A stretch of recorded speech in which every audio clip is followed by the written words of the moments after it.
चलो भाई, तब तक लास्ट क्लास में कौन कौन नहीं थे उनका रिवीजन हो जाएगा, ठीक है। बाकी जब तक और बच्चे आ रहे हैं तब तक मैं आपसे और चीज़ें पूछ लेता हूँ, देखता हूँ आपके रिवीजन कैसा चल रहा है, ठीक है। चलो भाई, क्वेश्चन पूछूंगा मैं, हैंड रेस करना। सबसे पहला क्वेश्चन ये है कि मैग्ना कार्टा क्या है, कौन बताएगा? हाथ खड़ा करेगा, सिर्फ हाथ खड़ा करिएगा। मैग्ना कार्टा, ठीक है। एक तो आप बताइए मैग्ना कार्टा क्या है? फंडामेंटल राइट है, तो मतलब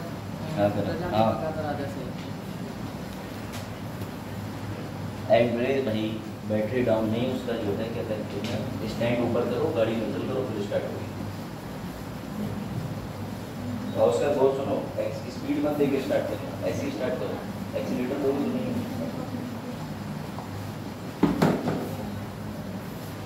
हाँ, आपने ठीक बताया, मैग्ना कार्टा जो है उन्होंने ठीक बताया कि फंडामेंटल राइट। लेकिन मैग्ना कार्टा जो है बेटा, वो सबसे पहले विश्व में फंडामेंटल राइट्स जो जन्मे थे विश्व में, वो किस देश से निकला था? ये मैग्ना कार्टा कौन सा देश था? तभी मैं कह रहा हूँ रिवीजन करते चलो। कब साइन हुआ था ये? किसके बीच में साइन हुआ था? किंग जॉन और उनकी प्रजा के प्रति। बेटा प्रजा को या जो उनके सेना के लोग होते हैं उन्हें इंग्लिश में बैरन भी बोलते हैं, ठीक है। बैरन, BARON, याद रहेगा, ठीक है। क्योंकि हो सकता है आपको PCS UPSC के अंदर दे दे कि किसके बीच में ये हुआ था। दूसरी बात, ये तो हो गई इंग्लैंड की कहानी। आप मुझे अच्छे से बताओ, इसके बाद कौन सा ऐसा दूसरा देश था जहाँ पे निकला था बिल ऑफ राइट? आ जाओ बेटा, बिल ऑफ राइट्स कब हुआ था ये? 89। देश कौन सा था? याद रखना, जो बच्चे पहली क्लास से नहीं आए हैं मैं उन्हें बता दे रहा हूँ, सबसे पहले दिन चला था मौलिक अधिकार। तो मौलिक अधिकार किस देश से जन्मे, ठीक है। उसमें इंग्लैंड की स्टोरी बताई थी मैंने, कि एक शासक था, शासन करता था, उसके बाद उसके शासन करने के बाद प्रजा ने विद्रोह कर दिया। प्रजा के विद्रोह के बाद में प्रजा और राजा के बीच में एक दस्तावेज साइन हुआ, जिस दस्तावेज को कहा जाता है मैग्ना कार्टा। इसलिए कई बार ऐसा होता है कि मैग्ना कार्टा को कहा जाता है फंडामेंटल राइट। प्रश्न ये आ जाएगा कि इनमें से किसको फंडामेंटल राइट बोला जाता है? तो जहां कहीं मैग्ना कार्टा लिखा हो टिक मार देना, बिल ऑफ राइट लिखा हो तो टिक मार देना, ठीक है, ये ध्यान रखना। उसके बाद इंडिया की अगर बात कर ले बेटा, तो इंडिया के अंदर बाबा साहब ने ना तो किसी युद्ध का वेट करा और अमेरिका का भी वेट नहीं करा, क्योंकि अमेरिका ने भी अपने यहाँ जब संविधान बनाया था तो अमेरिका ने 1 से लेके शुरू के जो 10 संशोधन किए थे, उस संशोधन में मौलिक अधिकार दर्ज किया था। तो बाबा साहब जानते थे कि मौलिक अधिकार कितने जरूरी है। ना तो उन्होंने इंग्लैंड में लड़ाई की तरह वेट किया भारत में, ना तो उन्होंने अमेरिका की तरह संशोधन करा। उन्होंने मूल रूप से यानी ओरिजिनल रूप से संविधान के अंदर मौलिक अधिकार डाल दिए। कौन से भाग में? भाग 3। बेटा मौलिक अधिकार कहाँ से शुरू होते हैं? कोई दिक्कत? 12 से लेके 35 तक। उसके बाद में मैंने आपको बताया था कि जो मौलिक अधिकार होते हैं बेटा, याद रखिएगा, जितने भी फंडामेंटल राइट्स होते हैं वो प्रत्येक नागरिक को भी दिए जाते हैं, और कुछ अधिकार ऐसे होते हैं जो नागरिक के साथ साथ विदेशी को भी मिलते हैं। मैंने मोबाइल नंबर आपको नोट कराया था, रिवीजन करा रहा हूँ मैं, बैठ जाओ। क्या था मोबाइल नंबर? कौन से मौलिक अधिकार सिर्फ नागरिकों को दिए जाते हैं? Very good, 15, 16, 19, 29, 30। अगर आप भूल जाएंगे तो पढ़ाने का फायदा ना मुझे मिलेगा ना आपको मिलेगा, इसलिए रिवीजन आपको करना, ठीक है। याद रखिए, बार बार रिवाइज कीजिए। इनफैक्ट मैं आपसे कहूंगा, अगर आपके पास लक्ष्मीकांत की महंगी किताब नहीं भी है बेटा, कक्षा 11 NCERT भी आपने नहीं ले रखी है, घटना चक्र भी आपने नहीं ले रखी है, लूसेंट भी आपने नहीं ले रखी है, फिर भी आपने 12,000 रुपए का मोबाइल तो ले ही रखा है, तो उस 12,000 के मोबाइल में गूगल करके MCQ तो आ ही जाएंगे। तो कम से कम कुछ भी ना सही इन टॉपिक के MCQ तो लगा ही लिया कीजिए, इतना तो आप कर ही सकते हैं, ठीक है। अगर आप इतना कर लेंगे तो आपको आसानी हो जाएगी। दूसरी बात मैंने ये बताई थी, अनुच्छेद 12 क्या कहता है बेटा, किसकी परिभाषा देता है? वेरी गुड, राज्य का मतलब परिभाषा के अकॉर्डिंग चले तो उसमें ये लिखा हुआ है कि इसमें गवर्नमेंट ऑफ इंडिया, या कह सकते हो आप केंद्र सरकार प्लस संसद, मैंने सब लिखवाया आपको। उसके बाद मैंने लिखवाया आपको राज्य सरकार प्लस राज्य की विधानसभा, ठीक है। फिर मैंने यहाँ पे लिखवाया है अन्य। अब बेटा ये तीनों मिलके, चाहे आप ऐसे पकड़ लो कि सरकार को कहते हैं विधि बनाने वाला, लेजिस्लेटिव, संसद, और साथ ही जो सरकारें होती हैं उनको कहीं ना कहीं हम ये भी कहते हैं एग्जीक्यूटिव कार्यपालिका। क्यों? देश के प्रधानमंत्री जब संसद के अंदर बैठते हैं तो विधि तो बनाते ही बनाते हैं, लेकिन साथ में वो क्या करते हैं, प्रधानमंत्री होकर पूरा देश भी चलाते हैं। तो याद रखना पीएम, सीएम, डीएम, पुलिस ये सब कार्यपालिका के तहत आते हैं, लेकिन जो विधि बनाता है संसद या विधानसभा में बैठ के उसे क्या कहलाते हैं? विधायिका या लेजिस्लेटिव। आ जाओ बेटा। उसके अलावा अन्य की अगर बात कर लें तो अन्य में लिखा था इसमें पंचायत और म्युनिसिपैलिटी। साथ ही इसकी परिभाषा में आपकी कॉपी में नोट्स में बिल्कुल बना होगा ये डिब्बा। अगर आपने ये डिब्बा बनाया है तो इसका मतलब आपने क्लास ली। इसमें मैंने बताया था कार्यपालिका राज्य की परिभाषा में, विधायिका राज्य की परिभाषा में, परंतु न्यायपालिका आधे डिब्बे से बाहर इसलिए जा रही है क्योंकि जज साहब यद्यपि राज्य की परिभाषा के तहत तो आते हैं, लेकिन जब वो जज बन के निर्णय देते हैं तो वो इस आर्टिकल 12 का हिस्सा नहीं रह जाते। सर ऐसा क्यों करते हैं? ताकि उन पर राज्य के प्रधानमंत्री राष्ट्रपति का दबाव ना रहे और वो जजमेंट देते समय क्या रहे? स्वतंत्र रहे। ये याद रखना बेटा। ये आपको आईना दिखा रहा हूं मैं कि आप लोग कितने पीछे चल रहे हो। अभी सिर्फ 10-12 क्लासेस हुई होंगी और आप रिवीजन नहीं कर रहे हो, बड़ा दुख की बात है। वो भी बहुत इजी टॉपिक है। आर्टिकल 13 किसकी बात करता है? विधि की। आर्टिकल 13(2) किसकी बात करता है? न्यायिक समीक्षा। न्यायिक समीक्षा का मतलब था कि न्यायपालिका हर किसी फैसले पर जो भी, चाहे वो लेजिस्लेटिव यानी विधि बना करके लेके बनाया हो या फिर उसका पालन हो रहा हो, अगर वो किसी भी रूप से संविधान के विरुद्ध है या फिर भाग 3 के मौलिक अधिकार के किसी भी उपबंध को छीनती है या कम करती है, तो फिर आप कहाँ जा सकते हो? 2 जगह जा सकते हैं सर, एक सुप्रीम कोर्ट, एक high court. High court 226, supreme court 35। ठीक है। उसके बाद आर्टिकल 14 किसकी बात करता है बेटा? सर आर्टिकल 14 बात करता है इक्वालिटी की, समानता की। 2 प्रकार की समानताएं बताई थी। बताइए बच्चों कौन कौन सी समानताएं बताइए? हाँ, हाथ खड़ा करिए, ऐसे नहीं। बताओ लांशी, बताओ बेटा। विधि के और विधियों का समान संरक्षण, equality before law, equal protection of law. ठीक है। तो बेटा इसके तहत मैंने आपको उदाहरण दिया था 7 साल के बच्चे वाला, 21 साल के बच्चे वाला, दोनों एग्जाम्पल दे दिए थे आपको, अच्छे से बता दिया था। साथ ही आपको मैंने बताया था कि आर्टिकल 14 के अंदर कुछ अपवाद है। अनुच्छेद 361 के अंदर राज्यपाल को अपवाद मिला है और राष्ट्रपति को। साथ में किसको मिला है? सर हमें, अगर हम बन जाएंगे यूपीएससी से IAS ऑफिसर। ठीक है। ये सारी चीजें मैंने बताई हैं। इसके क्विक नोट्स आपको बनवाए हैं, नोट्स भी आपको बनवाए हैं, परंतु यदि आप नहीं पढ़ रहे हैं तो इसमें आपका लॉस है, मेरा कुछ ये ध्यान रखना। फंडामेंटल राइट पूरे कर लिए थे। ठीक है। फंडामेंटल राइट में आपने क्वेश्चंस भी लिख लिए थे, मेंस के, प्रीलिम्स के क्वेश्चन प्रैक्टिस करिएगा। बैठ अभी रिवाइज कराया। चलो भाई, अब तो फिलहाल ऐसे करके मैं आपको पुराने टॉपिक कुछ कुछ रिवाइज कराता रहूंगा 5 मिनट। ठीक है। आ जाओ, बैठो सतनाम, कैसे बैठो बैठो। यही नाम है? सतनाम ही तो नाम है ना? सतनाम या सरनाम? ऐसे यार, गुड। चलो भाई, अब जो लोग लास्ट सैटरडे को क्लास में नहीं आए थे उन्हें थोड़ी सी स्टोरी सुनानी पड़ेगी मुझे, क्योंकि भैया फिर से वही डायलॉग कि काजोल अमरीशपुरी के साथ देख लोगे, वरना तुम लोग DDLJ, है ना सर? बहुत बुरी लगेगी अमरीशपुरी जी के साथ जाते हुए। किसी ने क्रैक भी किया था, कहाँ बैठी हूँ, कहने जा सकती सर पापा है उसके। हाँ हाँ पापा है उसके। गुड बेटा, लड़का हो या लड़की, आजकल पापा का वजूद नहीं रह गया। पहले तो दुख शेयर करना है मुझे। आपने दिल्ली वाला इंसिडेंट पढ़ा या नहीं? तो दिल्ली वाली घटना पढ़ के मुझे तो एक ही बात खराब लगी कि स्टूडेंट कितनी आशाओं के साथ में, और माँ बाप अपने घर में सबसे समझदार बच्चे को और सबसे ज़्यादा पैसा लगा करके बच्चे पे मेहनत कराने के लिए तैयार होते हैं IAS की कोचिंग के लिए। और पहले तो घटनाक्रम ये पता चल रहा था कि सिर्फ 3 बच्चों की मौत हुई है। घटना मैं बता दूं आपको, राजेंद्र नगर में बड़ी बड़ी कोचिंग्स हैं, तो वहाँ पर एक कोचिंग है राव, ठीक है, कोचिंग संस्थान। उसके क्या हुआ कि बेसमेंट में कुछ बच्चे थे, बताया जा रहा है गेट का सेंसर खराब हो गया, पानी भर गया, गेट खुला नहीं, उसमें 3 बच्चे तो मरने की घटना पहले आई थी, लेकिन 35 लाशों तक की डिस्कवरी हुई है। तो ये बड़ा दुख की बात है कि मतलब माँ बाप की होप सोच रहे थे बच्चा IAS बनने जाता।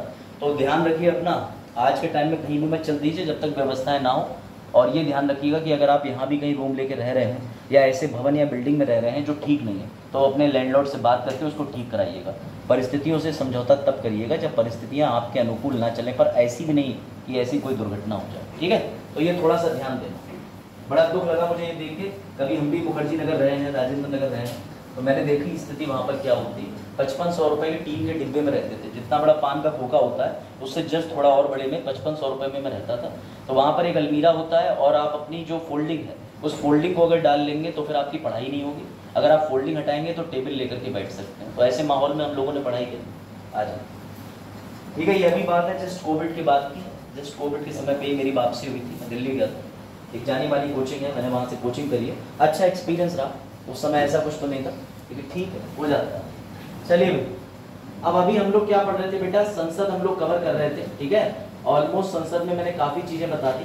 जो लोग अपसेंट थे मैं उन्हें वापस बता दूं कि बेटा पूरे देश को केंद्र चलाने के लिए एक संसद चाहिए होती है, और आप जिस राज्य में भी रहते हैं उस राज्य में भी विधि की आवश्यकता होती है, जो कौन बनाती है, विधानसभा। यानी सर जो पूरे भारत की देखरेख करेगी, पूरे भारत के लिए कानून बनाएगी। मोदी जी दो हैं कि एक? सर पीएम का पद पूरे भारत में एक ही होता है, क्योंकि बेटा वो कहाँ से आए हैं, यहाँ से। लेकिन हर राज्य के पास अपना एक सीएम होता है, CM of Bihar, CM of Jharkhand, CM of Uttar Pradesh. तो वो सीएम कहाँ से बनते हैं? वो केंद्र की किसी संस्था से नहीं बनते, वो अपने राज्य में चुनाव जीत के अपने राज्य में मुख्यमंत्री बनते हैं। क्लियर हुई ये बात? तो बेटा प्रत्येक राज्य के पास अपनी अपनी विधानसभा होती है, परंतु पूरे भारत में केंद्र है संसद का। संसद को अच्छे से चलाने के लिए दो सदन लगते हैं बेटा, मैं रिवीजन करा रहा हूँ, लोकसभा, राज्यसभा। इस लोकसभा में सीधा चुनाव होता है, यानी कि आपके उत्तर प्रदेश के लोग हों, किसी भी राज्य के लोग हों, अगर वो केंद्र में जाना चाहते हैं तो वो लोकसभा के चुनाव लड़ेंगे। ये बात ध्यान रखना, ठीक है। जैसे आपके पीलीभीत में अभी हम वर्तमान समय की बात करें तो माननीय संजय गंगवार जी कौन है? तो सर वो एक विधायक है, उन्हें अंग्रेजी में कहते हैं MLA। क्या कहते हैं बेटा? MLA। उनके बारे में भी सुन लीजिए। किसी भी राज्य में लेजिस्लेटिव असेंबली, विधानसभा होता है और विधान परिषद होता है। संजय जी इससे जीते हैं, इसलिए वो क्या कराएंगे? MLA, विधायक। साथ ही आपके शहर पीलीभीत के अंदर एक MP भी है, जिनका नाम क्या है? जतिन प्रसाद जी, ठीक है। तो बेटा जतिन प्रसाद जी कौन सा चुनाव जीते हैं पीलीभीत लोकसभा से? सर लोकसभा का चुनाव जीते हैं। तो याद रखना, आपके शहर में या आपके प्रदेश में ऐसे कई आपको नेता मिलेंगे जो यहाँ पर राज्य के अंदर भी नेता होंगे, लेकिन केंद्र का चुनाव लड़के केंद्र में भी जीत जाते हैं। तो याद रखना, ठीक है।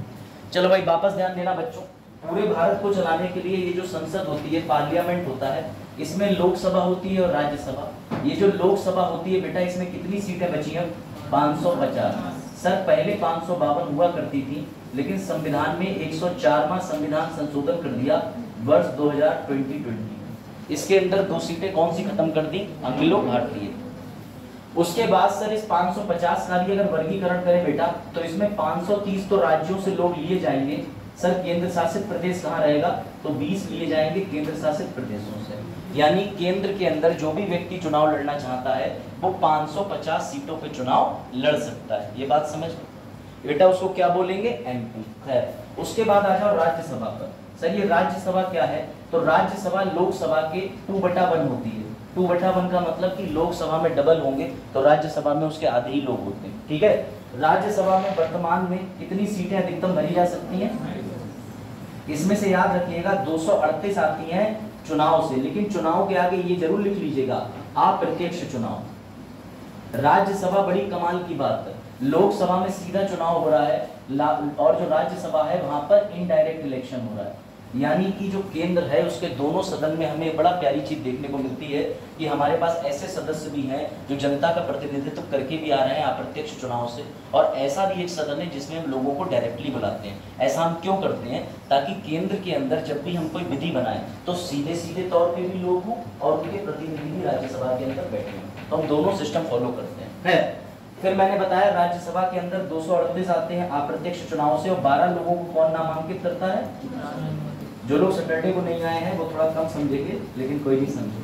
बेटा याद रखना, राज्यसभा और लोकसभा और राष्ट्रपति मिला के बोला जाता है कई बार अनुच्छेद 79 के अंदर संसद। याद रखना, संसद के 3 अंग होते हैं, पहला लोकसभा, दूसरा राज्यसभा और तीसरे नंबर पे राष्ट्रपति। बेटा इसमें आप ये भी ऐसे लिख लेना वहीं पे कि सर राष्ट्रपति का भी चुनाव कैसा होता है? अप्रत्यक्ष होता है। राज्यसभा का जो चुनाव होता है वो भी अप्रत्यक्ष होता है, परंतु सर जो लोकसभा का चुनाव होता है वो कैसा होता है? सर अभी हाल ही में हमने 18वीं लोकसभा में खुद वोट दिया है, आप में से भी कईयों के वोट रहे होंगे 18वीं लोकसभा के अंदर। कोई डाउट? समझ गए बात को? अब सुनिए बड़ा इंटरेस्टिंग चीज, लोकसभा के लिए हर 5 वर्ष में चुनाव होते हैं, राष्ट्रपति के लिए 5 वर्ष में चुनाव होता है, लेकिन बेटा ये जो राज्यसभा होती है इसका चुनाव 5 वर्ष में नहीं होता। बहुत बड़ी आपको चीज बता रहा हूँ, ध्यान रखिएगा, शायद बताना ज़्यादा ध्यान से, क्वेश्चन पूछूंगा, ठीक है बेटा। राष्ट्रपति का चुनाव 5 वर्ष में एक बार होता है, एक राष्ट्रपति पद के लिए। लोकसभा का 5 वर्ष में एक बार चुनाव होता है 550 सीटों पे। लेकिन राज्यसभा का जो चुनाव होता है बेटा, वो चुनाव अलग तरीके का होता है। उसमें 1/3 सदस्य प्रति 2 साल में रिटायर हो जाते हैं। 1/3 सदस्य प्रति 2 वर्ष में रिटायर हो जाते हैं। कैसे? आज राज्यसभा के अंदर एक व्यक्ति आया, अब वो 2 साल पूरे करेगा, दूसरे चक्र में जाएगा, 2 से 4 वर्ष पूरे करेगा, और जब 2 से 4 वर्ष पूरे कर रहा होगा तो अंतिम वर्ष में जब वो आएगा 4 से 6 वर्ष में, ठीक है, तो यहीं पर उसका रिटायरमेंट होगा। इस रिटायरमेंट के बाद में कुछ नहीं होता, जितने भी राज्य हैं उनके पास में एक सूचना पहुंचती है। क्यों? क्योंकि बेटा राज्यसभा राज्यों की सभा है। यहाँ जितने राज्य, बातें मत करना बिल्कुल, इसमें ध्यान देना, इधर बातें करी तो अलग अलग बैठा दूंगा। याद रखना, राज्यसभा मतलब राज्यों की सभा। यहाँ पर जितने भी राज्य होते हैं उनका प्रतिनिधित्व होता है। मैं तुम्हें और आसान कर दे रहा हूँ कैसे करके, कि जब भारत अपना बना तैयार हुआ, और ध्यान रखना, ठीक है, भारत में एक दिल्ली के अंदर हमने बना दी संसद। तो बेटा जितने भी राज्य थे ये रोने लगे, ये बोले कि इस संसद के अंदर जब भी कानून बनेगा तो हम तो होंगे नहीं। तो हमने कहा चिंता ना करो, तुम होगे। कैसे होगे? हमने बना दी राज्यसभा, और हर राज्य से हम एक बंदा बुला लेते हैं कि तुम आ जाओ और हमारे साथ कहाँ बैठो विधि बनाने के लिए, राज्यसभा। तो जब हम उन्हें हर राज्य से बुला लेते हैं तो जब वो रिटायर होंगे तो हम ये सूचना कहाँ भेजेंगे? उसी राज्य में भेजेंगे। अगर यूपी की राज्यसभा की सीट खाली हुई तो बंदा मध्य प्रदेश का चुनाव नहीं लड़ेगा, तो कौन चुनाव लड़ेगा? सिर्फ यूपी का व्यक्ति चुनाव लड़ेगा, क्योंकि यहाँ पर राज्यों की सीट अगर खाली होती है तो वो उन्हीं राज्यों से भरी जाएगी। बात आई समझ? ये फैक्ट है। अब एक चीज और समझ लीजिए, एक प्रश्न बड़ा प्यारा आया हुआ है कि राज्यसभा जो होती है सर, राज्यसभा तो कभी विघटित नहीं हो सकती, यानी सर राज्यसभा परमानेंट रहेगी, राज्यसभा कभी नहीं मिटेगी। लेकिन सर लोकसभा कब विघटित हो जाती है? हर 5 वर्ष में। लोकसभा के जो नेता हैं उनका कार्यकाल भी कितने वर्ष का रहता है? लेकिन जो राज्यसभा होती है बेटा, वो अनिश्चित काल के लिए चलती है, परंतु उसके सदस्य कितने वर्ष के लिए सदस्य रहते हैं? अब यहीं पर एक प्रश्न है, शायरा, शिवांशी, बाकी बच्चे और सभी लोग प्रयास करना। अगर मान के चलो राज्यसभा के अंदर पद पर कोई एक व्यक्ति बैठा हुआ, ठीक, ये रहा 0 से 2, 2 से 4, 4 से 6। अब राज्यसभा के सदस्य की मृत्यु होने तो 6 साल के कार्यकाल पूरा करके चाहिए, लेकिन किसी कारण वो 2 साल में मर गया। अब बचे हुए 4 साल के लिए चुनाव लड़े जाएंगे, या फिर दोबारा से जो नया व्यक्ति आएगा वो 6 साल के लिए राज्यसभा का सदस्य बनेगा। फिर बता दे रहा हूँ, नेताजी राज्यसभा के जो है वो राज्यसभा में 6 वर्ष तक रहने चाहिए थे, लेकिन अकस्मात बीच में उनकी मृत्यु हो गई, 2 ही साल काट पाए थे, उनकी मृत्यु हो गई, दोबारा से सीट खाली हो गई। चुनाव होना चाहिए सर, चुनाव होगा, लेकिन उस चुनाव के होने के बाद अब जो नेताजी चुने जाएंगे वो 4 वर्ष के लिए नेताजी रहेंगे कि 6 वर्ष के लिए? 4 वर्ष वाले हाथ खड़ा करें और 6 वर्ष वाले भी हाथ खड़ा करें। बताइए, प्रश्न समझ गए बेटा? प्रश्न समझ में आया? एक व्यक्ति 6 साल के लिए चुनाव जीता, लेकिन दुर्भाग्य से 2 साल 2.5 साल में उसकी मौत हो गई। अभी उसके पास बचे हुए हैं ना, 2 साल में मर गया, 4 साल बचे। तो मैं यही कह रहा हूँ कि राज्यसभा के सदस्य की जो आयु है वो 6 साल होती है, मर 2 साल में गया। तो बताओ भैया जरा कि 4 साल के लिए नया मंत्री बुलाया जाएगा कि 6 साल के लिए बुलाया जाएगा? हाँ बताओ, किसका होगा? वो तो मध्यवर्ती बाइपोल इलेक्शन ठीक है, लेकिन मंत्री जी अब कितने दिन के लिए कुर्सी पर बैठेंगे जो नए आएंगे? 4 साल की 6 साल? तो बेटा याद रखना, जब भी राज्यसभा की बात हो तो जितना समय बचा होता है सिर्फ उतना, जितना समय बचा होता है सिर्फ उतना। लेकिन राष्ट्रपति के केस में परिस्थिति अलग है। राष्ट्रपति 5 वर्ष के लिए मर गया 1 साल में, तो उसी के बीच में क्या होगा? 6 महीने के अंदर उपराष्ट्रपति चुनाव करेगा। अब बताओ, बचा हुआ जो राष्ट्रपति है वो पूरी अवधि काटेगा या थोड़ी अवधि काटेगा? हाँ, यही तो ट्विस्ट है, सही बताया। तो बेटा याद रखना, राष्ट्रपति और राज्यसभा के चुनाव में कंफ्यूज मत होना। खैर, अब आपने ये चीज संसद की देख ली थी, तो बेटा मैं लास्ट लेक्चर शनिवार को जो पढ़ाया था उसमें हम संसद के अंदर चले गए थे। सर कैसे चले गए थे? देखो दिखाते हैं। बेटा याद रखना, जो संसद है, चाहे लोकसभा का सदन हो चाहे राज्यसभा का, राज्यसभा का जो कारपेट बिछा हुआ होता है, कारपेट मतलब जमीन पे बिछा हुआ मैट, बेटा याद रखना इसका कलर हमेशा रेड होता है। ऐसे तुम पहचान सकते हो। कभी टीवी पर कार्रवाई चल रही हो और तुम देख रहे हो कि टीवी में कुछ चल रहा है, एक आदमी ऊंची कुर्सी पर बैठा है, बाकी सबसे कह रहा है चुप हो जाओ चुप हो जाओ, तो उसके नीचे का जो मैट है वो देख लेना। हालांकि टीवी के कोने पे लिख के आता है कि राज्यसभा में इस समय चल रहा है प्रोसीडिंग। लेकिन आप ऐसे भी पहचान सकते हो कि राज्यसभा की कार्रवाई जो होती है वो लाल रंग के कारपेट पर होती है और लोकसभा की कार्रवाई कौन से कारपेट पर होती है, ग्रीन कलर। ठीक सर, अब संसद के अंदर होता क्या है, तो बेटा जैसे तुम्हारा अभ्युदय ले लो, तुम्हारे अभ्युदय सेंटर के संचालन से पूर्व तुम्हारे लिए एक समय सारणी बनाई गई और इस समय सारणी को बनाने से भी पहले बनाएगी एक समिति। सर समिति कौन कौन बनाई गई, जिसमें कोऑर्डिनेटर बैठा है, जिसमें प्रदीप बैठा है, जिसमें वेद प्रकाश बैठा है, जिसमें अभिषेक सर बैठे, मिजान सर बैठे और भी टीचर्स बैठे। तो ऐसी एक समिति बनने के बाद में ये निर्णय लिया गया कि हम टाइम 9 बजे रखते हैं, पहले कौन सा विषय चलाएं, कब टेस्ट होने चाहिए, ये सारी चीजें होती होंगी ना। आपके घर में भी अगर किसी बच्चे की शादी है, बच्चा मतलब जो 21 साल पार कर गया हो, ये नहीं नन्हे मुन्ने बाल विवाह, ठीक है, तो कौन सा नाटक चला था, ना आना इस देश लाडो या अगले जन्म बिटिया ही कीजो, बालिका बधू, राष्ट्रपति कौन सा आर्टिकल मानता है। ये तो देश अंदर से जो मन होता है वही चीजें तुम्हें ज्यादा याद होती हैं। लालसी बात करो माँ बाप से। चलो देखो बेटा, अब संसद के अंदर समझिए क्या हुआ कि अगर घर में भी कोई शादी है तो उसकी तैयारियां करनी पड़ती हैं। पहले से कहते हैं फूफा तुम मुंह नहीं बनाओगे, इतना ही कर लेना, यही बहुत हो जाएगा, चाचा तुम मिठाई का काम देखोगे। ऐसे ही बेटा क्या होता है कि संसद में 3 सत्र होते हैं। सर 3 सत्र कौन कौन से होते हैं, तो लिखो एक गाड़ी का नाम, उसका नाम है BMW। सत्र बोला जाता है बजट सत्र, अगला बोला जाता है मानसून जो अभी चल रहा है, और विंटर बोला जाता है शीतकालीन सत्र। लिखो संसद के 3 सत्र होते हैं।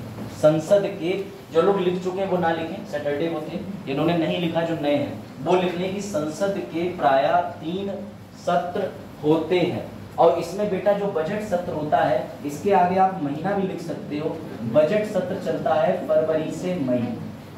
सर मानसून सत्र चलता है जुलाई से सितंबर। सर शीतकालीन सत्र चलता है नवंबर और दिसंबर। सर बाकी में कुछ कुछ महीने गायब लग रहे हैं, तो बेटा गायब तो लगेंगे, 24 घंटे 365 दिन नहीं बैठते, साल में मुश्किल से मिलते हैं 70 से 80 दिन बैठते हैं एक साल। अभी कौन सा सत्र चल रहा है, पढ़े लिखे बच्चों बता दो, संसद का कौन सा सत्र चल रहा है, मॉनसून। क्योंकि सर हमें कैलेंडर देखना आता है, मम्मी बता रही थी जुलाई चल रही, समझ गए। अब गाँव के महीने में कौन सा महीना चल रहा है हिंदी कैलेंडर, गुड, जेठ फागुन मास आते हैं, तुम्हें नहीं आते, जेठ, हाँ ये सब नहीं आता, जेठ फागुन, कोई बात नहीं बेटा, हाँ अब तो सभी महीने जेठ के हो। चलो देखो, चलो मैं इधर देखो बेटा, ध्यान देना। एक काम संसद का अगर कोई पूछ ले तो काम क्या होता है, संसद के 2 काम होते हैं, एक तो सत्र का संचालन और एक सत्रावाहन। यानी कि सत्रावासन का मतलब होता है कि सत्र को रोक देना और सत्र का संचालन करना, यानी सत्र चलाना, सत्र रोकना। संसद का पहला काम तो यही होता है। सर सत्र चलाना और रोकना क्यों, क्योंकि जब भी कोई नए बिल पर, विधेयक पर या नए कानून पर चर्चा होनी होगी तो संसद चलेगी, लेकिन जब चर्चा पूरी हो जाएगी तो संसद कहाँ चली जाएगी, ब्रेक पे चली जाएगी। तो संसद के 2 ही काम होते हैं, संसद चलाना, संसद रोकना। सर संसद के कितने सत्र होते हैं, बजट, मॉनसून, विंटर। कोई दिक्कत बेटा, जैसे ही संसद बन के आती है और कोई भी ये महीना चल रहा होता है, चाहे बजट सत्र, मानसून सत्र, विंटर, इन सब से पहले अभ्युदय शुरू होने से पहले एक समिति बनवाई थी मैंने। अब देखना, संसद के काम शुरू होने से पहले एक समिति बनती है, उसका नाम लिखो व्यावसायिक सलाहकार समिति। लिखो लिखो बेटा, ये समिति इसलिए बनती है ताकि संसद का क्या सेट किया जा सके, तो अंग्रेजी में भी लिख लो एजेंडा। एजेंडा पूरे साल संसद किन किन मुद्दों पर, किन किन चीजों पर बहस करेगी। 370 पे ट्रिपल तलाक पर, सही है, 370 मतलब कश्मीर मुद्दा, नारी शक्ति वंदनी बिल पर चर्चा करेगी। ये सब ऐसे ही नहीं हो जाता कि आज आ गए सवेरे, चलो आज पॉलिटिकल कोई भी टॉपिक पढ़ लेते हैं। बेटा ऐसे संसद के अगर काम चलने लगे तो जो इतने पैसे दे रहे हैं मंत्रियों को, वो सब वेस्ट हो जाएंगे और लोग चुन के भेजते हैं ताकि ये मुद्दों पर बहस कर सकें। तो उनके लिए संसद में एक समिति बनाई जाती है जिसका नाम होता है व्यावसायिक सलाहकार समिति। लिख लिया नाम, इसे प्यार से बोलते हैं बिजनेस एडवाइजरी कमेटी। इंग्लिश वालों तुम भी लिख लो, बिजनेस एडवाइजरी कमेटी। हिंदी वाले भी दोनों भाषाओं में लिखा करें, कभी कभार दोनों भाषाओं पे कमांड करना बहुत जरूरी है। बैठ जाओ, क्या नाम है, आशा, छोटी सी आशा, बैठ जाओ। गाना भी तो है वैसा, नहीं सुना तुम लोगों ने, बचपन खराब है तुम्हारा। तुम लोग कहाँ, तुम लोग वही ठहरे डोरेमोन वाले, हमारे जमाने के थे कार्टून तो शक्तिमान है ना, इतना बच्चे फैन हो गए थे कि अखबार में निकला था कि शक्तिमान देखकर बच्चे जो है वो छत से कूद जा रहे हैं कि हमें बचाने आ जाएगा शक्तिमान, फिर बाद में टांगें टूट रही होंगी। ठीक है, लिखा बिजनेस। अब सुनो ध्यान से सर, बिजनेस एडवाइजरी जो कमेटी बनती है तो सर ये लोकसभा में अलग होगी, राज्यसभा में अलग होगी। क्यों? क्योंकि इन दोनों की कार्रवाई संसद में अलग अलग चलती है। जैसे ये वाला हाउस हो गया लोकसभा, पड़ोस में हो गया राज्यसभा, उसकी जो कार्रवाई हो हमें मतलब नहीं, हमारी जो कार्रवाई हो हम मतलब रखवा देंगे सबको। तो कहने का मतलब ये है कि लोकसभा में ज्यादा भीड़ है, राज्यसभा में कम भीड़ है। तो दो सदन होते हैं, इसके लिए बनती है व्यावसायिक सलाहकार समिति। बेटा लोकसभा में संख्या लिखो 15 सदस्यों की, राज्यसभा में लिखो 11 सदस्यों की। सर ये सदस्य कहाँ से आते हैं? तो बुद्धू 550 लोग हैं, किसी भी 15 को ले लो, 250 लोग हैं, किसी भी 11 को ले लो, पर एक शर्त है सर। यस सर, वाह दिल जीत लिए तुम लोग। कोई भी मंत्री नहीं। अगर तुम लोग, वेरी गुड चरण, अगर तुमने किसी मंत्री को ले लिया तो मंत्री कहेगा मैं तो चलाता हूँ कोयला फैक्ट्री, तो पहले संसद के अंदर सारे मुद्दे किसके डिस्कस होंगे? कोयला के और खनन के। मान लो करण बन गए, करण उद्योग मंत्री हैं, तो करण कहेंगे पहले तो बजट की बातें चलेंगी, उद्योग चलेगा। तो समझ रहे हो, इसलिए इसमें जो सदस्य बैठते हैं वो क्या नहीं होने चाहिए? मंत्री नहीं होने चाहिए। लिखा? आओ भाई कृष्ण, लिख लिया कि नहीं लिखा? बढ़े आगे? बातें क्यों हो रही है भैया, क्या बात है? चलो इधर देखो, अब यहाँ पर अगला, ये समिति लिख ली, लोकसभा अलग। सर लोकसभा के अंदर इस समिति को कौन देखेगा? बेटा इन सभी समितियों का एक अध्यक्ष भी होता है, अध्यक्ष। तो बेटा कोई टेंशन की बात नहीं है, लोकसभा में इसका जो अध्यक्ष होगा वो कौन होगा? स्पीकर। और राज्यसभा का कौन होगा? वही सभापति, जिसे हम कहते हैं चेयरमैन। और याद रखना यही चेयरमैन जो है वो डबल रोल निभाता है, उपराष्ट्रपति ही राज्यसभा का। ये तो ध्यान होगा, राष्ट्रपति कर चुके हैं, ध्यान है कुछ कुछ। चलो लिख लिया, आगे बढ़े। सर संसद की ये समिति क्या करेगी? बेटा ये समिति तय करती है एजेंडा, काम। अब हुआ ये कि संसद में पता चल गया कि पूरे साल काम क्या होना है, काम चलता रहा भैया, होता रहा। एक दिन लोकसभा के अंदर, ध्यान देना मैंने लोकसभा बोला है, राज्यसभा नहीं बोला। एक दिन लोकसभा के स्पीकर खड़े हुए, बोले आओ सब मिलके एक प्रस्ताव पारित करते हैं। बोले कौन सा? तो बेटा नाम लिखो, एडजॉर्नमेंट सिने डाई, इसे स्थगित बोलते हैं, अनिश्चित काल के लिए स्थगन प्रस्ताव। अनिश्चित काल स्थगन प्रस्ताव लिखवा दे रहे हैं हिंदी में, लिख लो। इसे बोलते हैं अनिश्चित काल के लिए स्थगन प्रस्ताव, क्योंकि मोशन को हिंदी में प्रस्ताव कहते हैं, लूज मोशन को नहीं। पिछवाल अभी कुछ सवाल आएंगे आपके लिए। लिखा बेटा लोकसभा के अंदर हमने एक समिति बनाई, समिति ने काम शुरू करा, काम होते होते एक दिन स्पीकर साहब उठे और बोले बातें मत करना।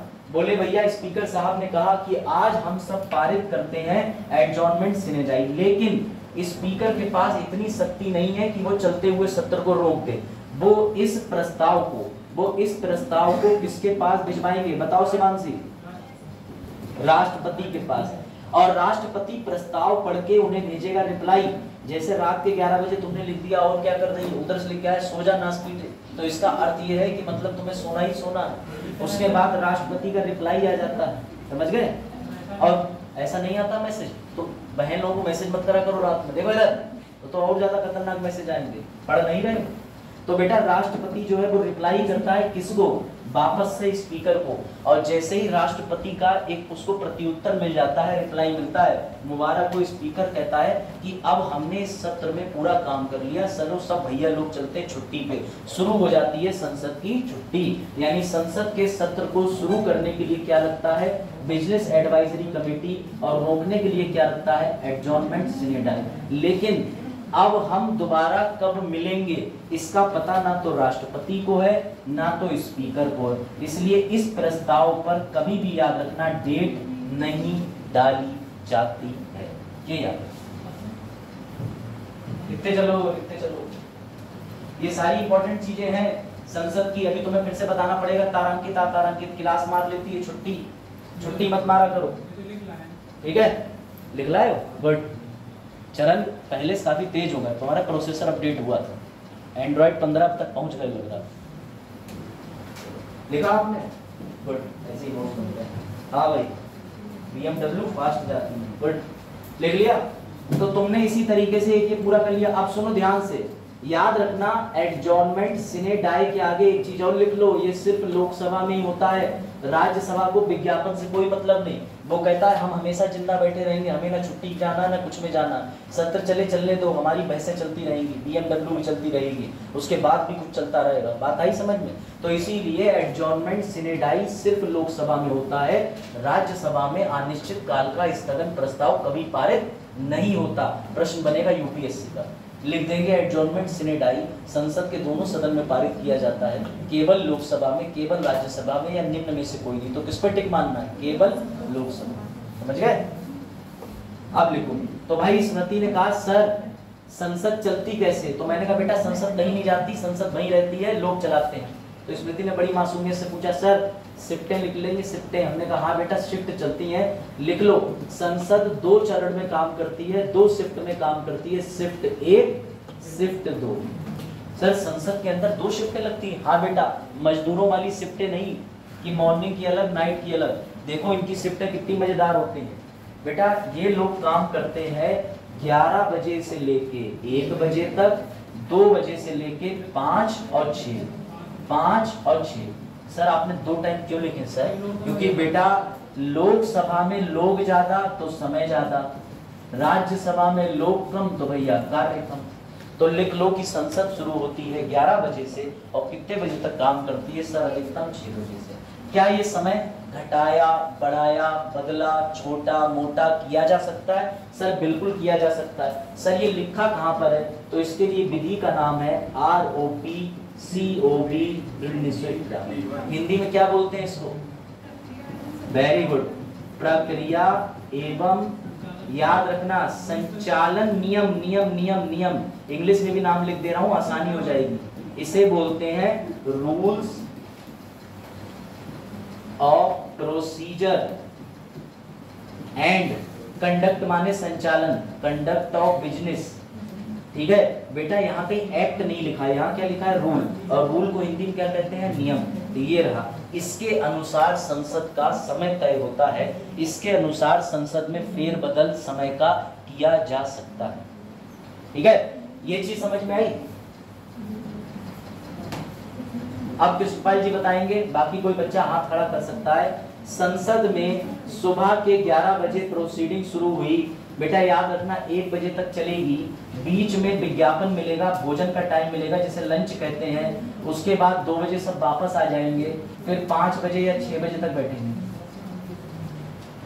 अस्मिन इधर देखो, इधर आवाज तुम्हारी यहाँ तक आ रही है। अच्छा अब मैं शब्द भी बता दूं, देखो इधर बताओ भैया, सबसे पहले 11 से 12 बजे तक कौन सा काल चलता है? कोई भी बता सकता है? प्रश्नकाल चलता है, गुड बेटा। सबसे पहले 11 से 12 बजे तक चलता है प्रश्नकाल। 12 बजे से 1 बजे तक कौन सा काल चलता है? क्यों चलता है 0? क्योंकि वैसे तो दोपहर के 12 ऐसे लिख के जाते हैं, रात के 12 ऐसे लिख के जाते हैं, लेकिन ये मिलिट्री फॉलो करते हैं और मिलिट्री में होता है डे ब्राइट और नाइट का अलग बोलते हैं। तो बेटा इस वजह से 12 बजने को ये क्या बोलते हैं? शून्य काल।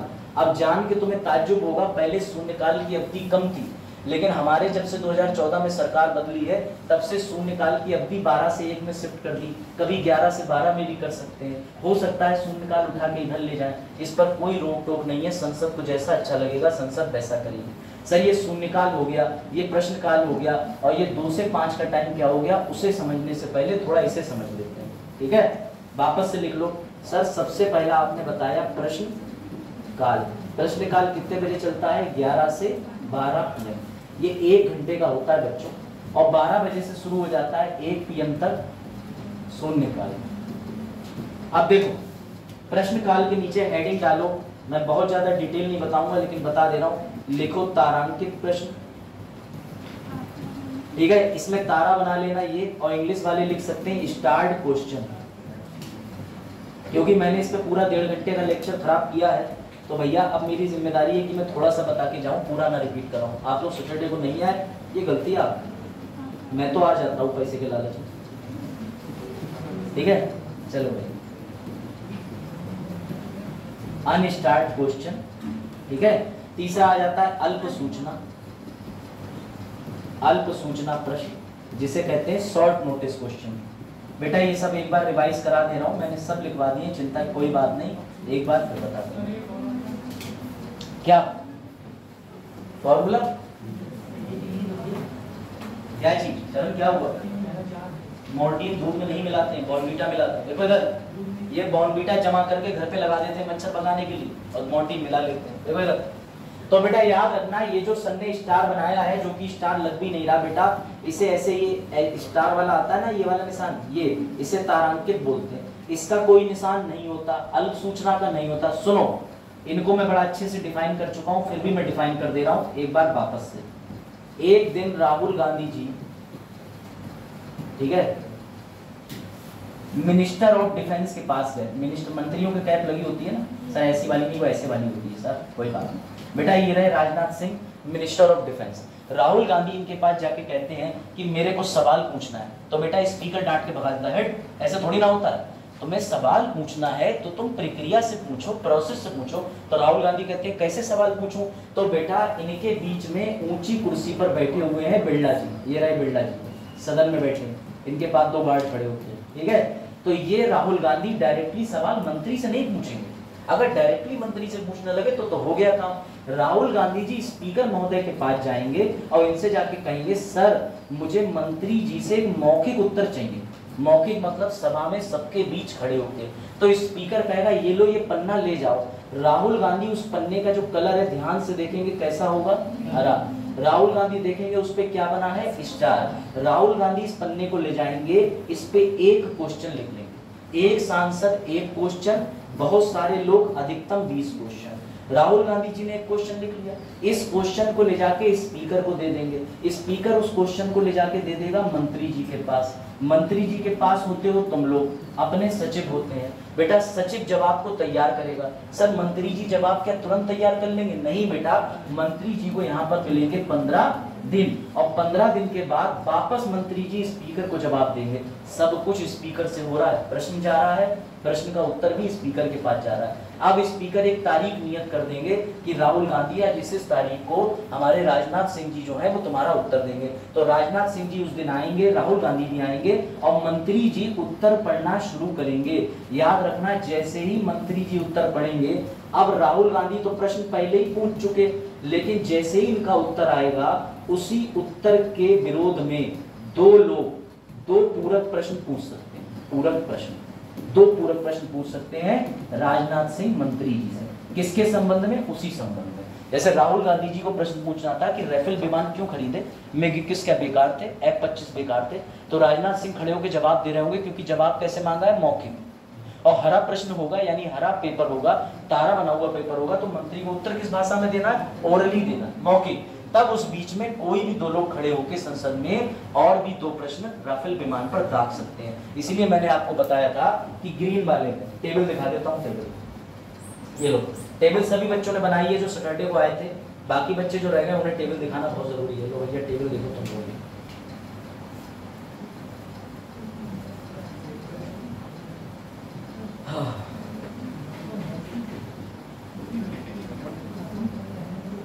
ठीक है, ये लो, ये जरा टेबल देखो, इसको जरा ध्यान से देखो। ऐसी टेबल आपकी कॉपी में बननी चाहिए जिसमें तारांकित प्रश्न में स्टार का निशान है, पन्ने का कलर कैसा है, हरा, उत्तर कैसा मिल रहा है, मौखिक, मंत्री जी को कितने दिन का नोटिस मिल रहा है, 15, और जब प्रश्न संसद के अंदर मंत्री जी आंसर दे रहे होंगे तो 2 पूछे क्या जा सकते हैं, पूरक प्रश्न। सर प्रश्न पे भी कंडीशन है, प्रश्न भी राहुल गांधी उन्हें यूपीएससी की तरह केस स्टडी नहीं देंगे एथिक्स की। मात्र 150 शब्दों के अंदर प्रश्न लिखना है आसान भाषा में। ये नहीं कि there are technicalities related to the Rafale, kindly tell me the hydrogen fuel incubated in the second chamber of the level. तो अगर राजनाथ सिंह जी कहेंगे आईएएस वाले को बुलाओ, कोई सॉल्व कर सकता है। इसीलिए तुम्हें इस लेवल की चीजें पढ़ाई जा रही हैं, क्योंकि मंत्री जी अगर इतने ही होशियार होते तो मंत्री जी ऑक्सफोर्ड के मंत्री होते, ना कि तुम्हारे देश के मंत्री। समझ गए? लिखा ये होता है पहले प्रश्न की कैटेगरी तारांकित प्रश्न। मुझे रिपीट इसलिए करना पड़ रहा है क्योंकि बेचारे सैटरडे वाले बच्चे कह रहे हैं काय को बुला लिया, कुछ नया तो पढ़ा। ठीक है, चौथी बार कहाँ चल रहा है? दूसरी बार। अच्छा, चौथी बार है तब भी यूपीएससी एक भी बार नहीं है। अगला लिखो, अगला इसी टेबल को पूरा करा देना। लिखो बेटा, अगली कैटेगरी का प्रश्न आता है कौन सा? अतारांकित। लिखो अतारांकित। बेटा इसमें कोई चिन्ह होता है? सर कोई चिन्ह नहीं होता, कोई चिन्ह नहीं होता। सर इसमें पन्ने का रंग कैसा होता है? सफेद। ध्यान से सुनना। राहुल गांधी जी उत्तर तो पा गए, राहुल गांधी जी बोले लेकिन मुझे लिखित में उत्तर चाहिए। तो राहुल गांधी जी फिर भगे स्पीकर के पास लोकसभा में, और स्पीकर के पास जाने के बाद बोले स्पीकर स्पीकर मेरे को एक और पन्ना दे दो, लेकिन अब की बार मुझे मंत्री जी से जो प्रश्न पूछना है उसका उत्तर लिखित में चाहिए। कैसा चाहिए? लिखित में। तो अब की बार राहुल गांधी जी को जो पन्ना मिला बेटा उसका कलर कैसा था? सफेद। उस पे कोई चिन्ह था? नहीं, क्योंकि इन्हें उत्तर कैसा चाहिए था? लिखित, लिखित, रिटन, रिटन। बेटा मंत्री जी को फिर से सारी प्रक्रिया हुई, कितने दिन की अवधि मिली? 15 दिन। अब क्या पूरक प्रश्न पूछे जा सकते हैं? नहीं। क्यों पूछोगे?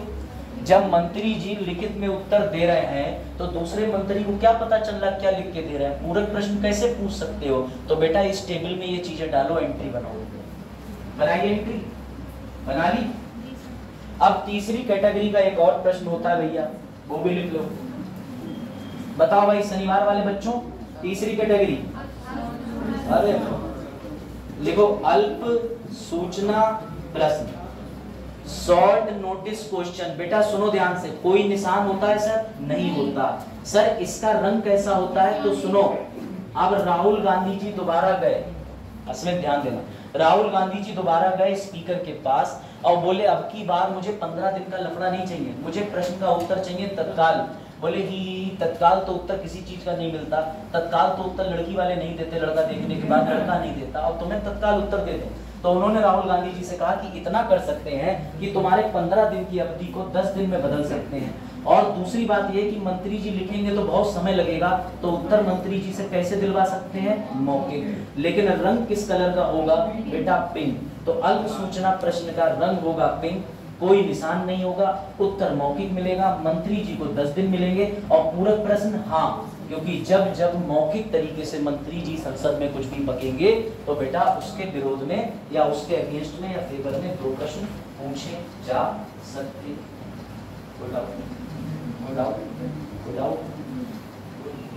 इस पर एमसीक्यू भी हमने लगा लिए थे शनिवार को, अभी मैं एमसीक्यू दिखा देता हूं। याद रखिएगा प्रश्न पूछने की भी एक सीमा होती है। अगर वह तारांकित प्रश्न है तो एक सांसद एक प्रश्न पूछेगा, लेकिन अधिकतम प्रश्न कितने जा सकते हैं मैं दिखा दे रहा हूँ। ये लो, ये देखो, मैंने टेबल बना ली है ताकि तुम्हारा समय बच जाए। ये रहा, इसको भी देखो। तारांकित में अधिकतम कितने प्रश्न पूछ सकते हैं? 20, परंतु एक सदस्य कितने प्रश्न पूछेगा? 1। प्रश्न की शब्द सीमा एक प्रश्न की कितनी होगी? 150 शब्द। अगले पे आ जाओ। अतारांकित में बेटा प्रश्न बहुत ज्यादा है, क्योंकि मंत्री जी को लिखने का टाइम दे रहे हो ना, तो बच्चा घर से ज्यादा लिख के ला सकता है कि नहीं?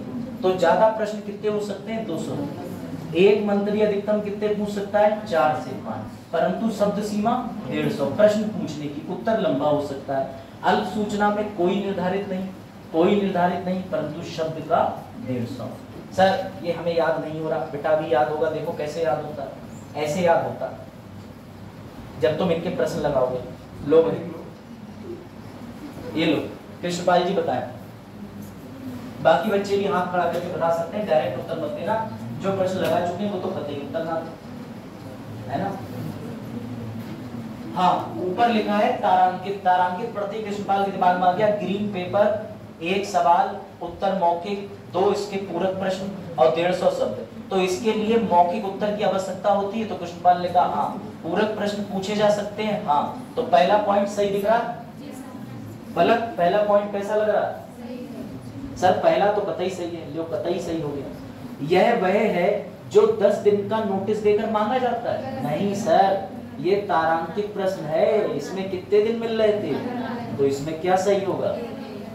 ये यूपीएससी का प्रश्न है। प्रश्न टफ नहीं होता, लेकिन प्रश्न के बारे में जानना पड़ता है, भूमिका बनानी पड़ती है। और ऐसे एक प्रश्न नहीं हुए थे शनिवार को, ऐसे कई प्रश्न हुए थे। लो एक और खेल लो।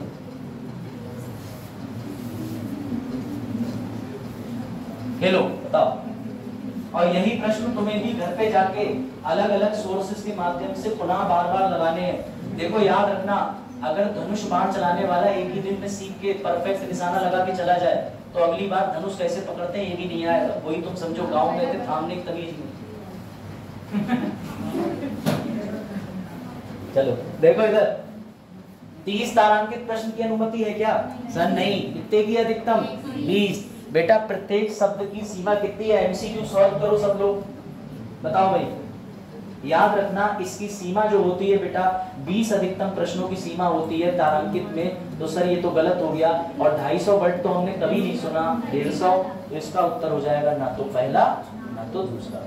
याद रखना यूपीएससी ऐसे प्रश्न भी देता है जिसका उत्तर धातु हाँ कर या ना कर किरण वाला हो जाता है। ठीक, चलो अब मेरे लिए तुम लोगों के लिए बहुत बढ़िया चीज है, अभी रक्षाबंधन भी आ रहा है ना। चलो तो रक्षाबंधन भी आ रहा है तो मेरा ये विचार है जरा इस पे तुम लोग सहमति दो, क्योंकि देखो रक्षाबंधन आ रहा है उस दिन दिक्कत होगी, क्लास चल रही है। तो पहले तो ये ध्यान कर लो कि 19 तारीख को क्लास लगवाएं या नहीं, लेकिन ये बताओ शाम के लिए कितने लोग रेडी? हाथ खड़ा करो ईमानदारी से। जो नहीं रेडी है हाथ नीचे करो। 19 तारीख को कितने लोग आ सकते हैं? हाथ खड़ा करें, और बाकी के लोग जो नहीं चाहते हाथ नीचे करें। चाहो तो अपनी सहेली से आपस में बात करके पूछ लो। नहीं आता रक्षाबंधन, क्या दिक्कत है? क्यों नहीं आना चाहते? मैं तो इनकी तरफ से सपोर्ट में बोल रहा हूँ, जो लोग आना चाहते हैं क्या दिक्कत है? पढ़ाई के लिए छुट्टी की वो कह रहे हमारी बहन बहुत दूर से है। हाँ और कोई ठीक है, तो कितने लोग आना चाहते हैं ये बताओ पहले, फिर हम दिन डिसाइड करें। 1 2 3 4 आपस में पूछ लिया एक दूसरे से। ऐसा तो नहीं तुम्हारी सहेली आ जाए तुम ना आ पाओ, पूछ लिया? ठीक है ठीक है।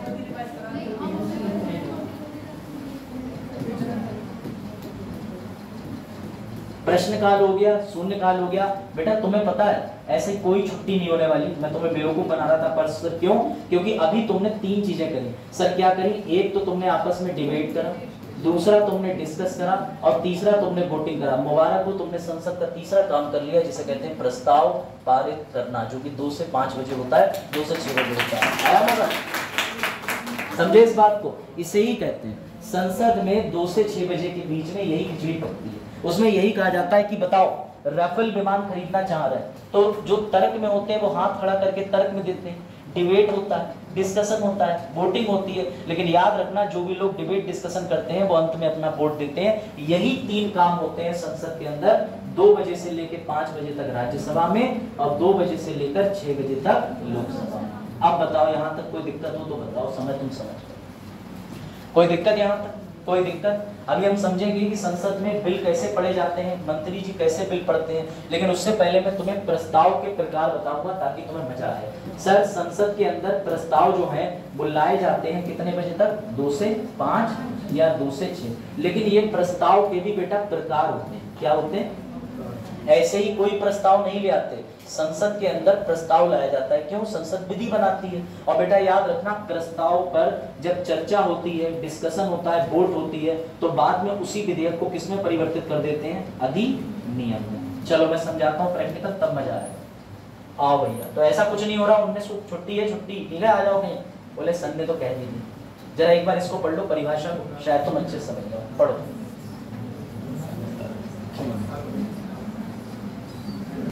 अकेले ही, ठीक है, जो अभी समय चल रहा है समय सारणी उसका जिम्मेदार नहीं, ठीक है। तो शॉर्ट में समझ जाओ, इनके आने से पूर्व में मैंने जानकारी दी। और मैंने आपको ये भी बताया कि एक नियम है, आर्टिकल 1 कहता है united we stand separate we fall. समझ गए? अधिकता में बल है।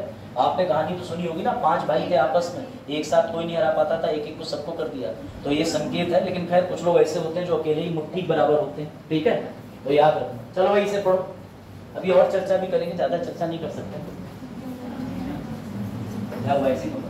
उंगली तोड़ने की बात नहीं हो रही, कहावत है वो 5 उंगलियां तोड़ के देख रही, बराबर है कि नहीं? देखो भारतीय संसद में लोकसभा राज्यसभा दोनों के सदस्य महत्वपूर्ण मामलों पर चर्चा और विचार विमर्श, सार्वजनिक चिंता के उठाने और विधायी को प्रभावित करने के लिए विभिन्न प्रकार के प्रस्ताव, जो अभी मैंने बोला कि 19 तारीख को पढ़ने आना है, वो प्रस्ताव था। उस प्रस्ताव को तुमने तुरंत ही निस्ते नाबूद कर दिया, बोले है कतई नहीं आएंगे चाहे कुछ हो जाए। तो भैया ऐसे ही संसद में प्रस्ताव ला जाते हैं, लेकिन ये प्रस्ताव अलग अलग होते हैं। कैसे होते हैं? तो लो भैया अब मैं तुम्हें संसद के प्रस्ताव बताता हूँ और लिखते चलना। अब तुम्हें लगेगा सर ये तो हम पढ़ चुके।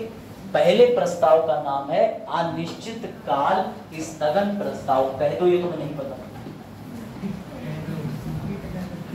कह दो तुम्हें नहीं पता।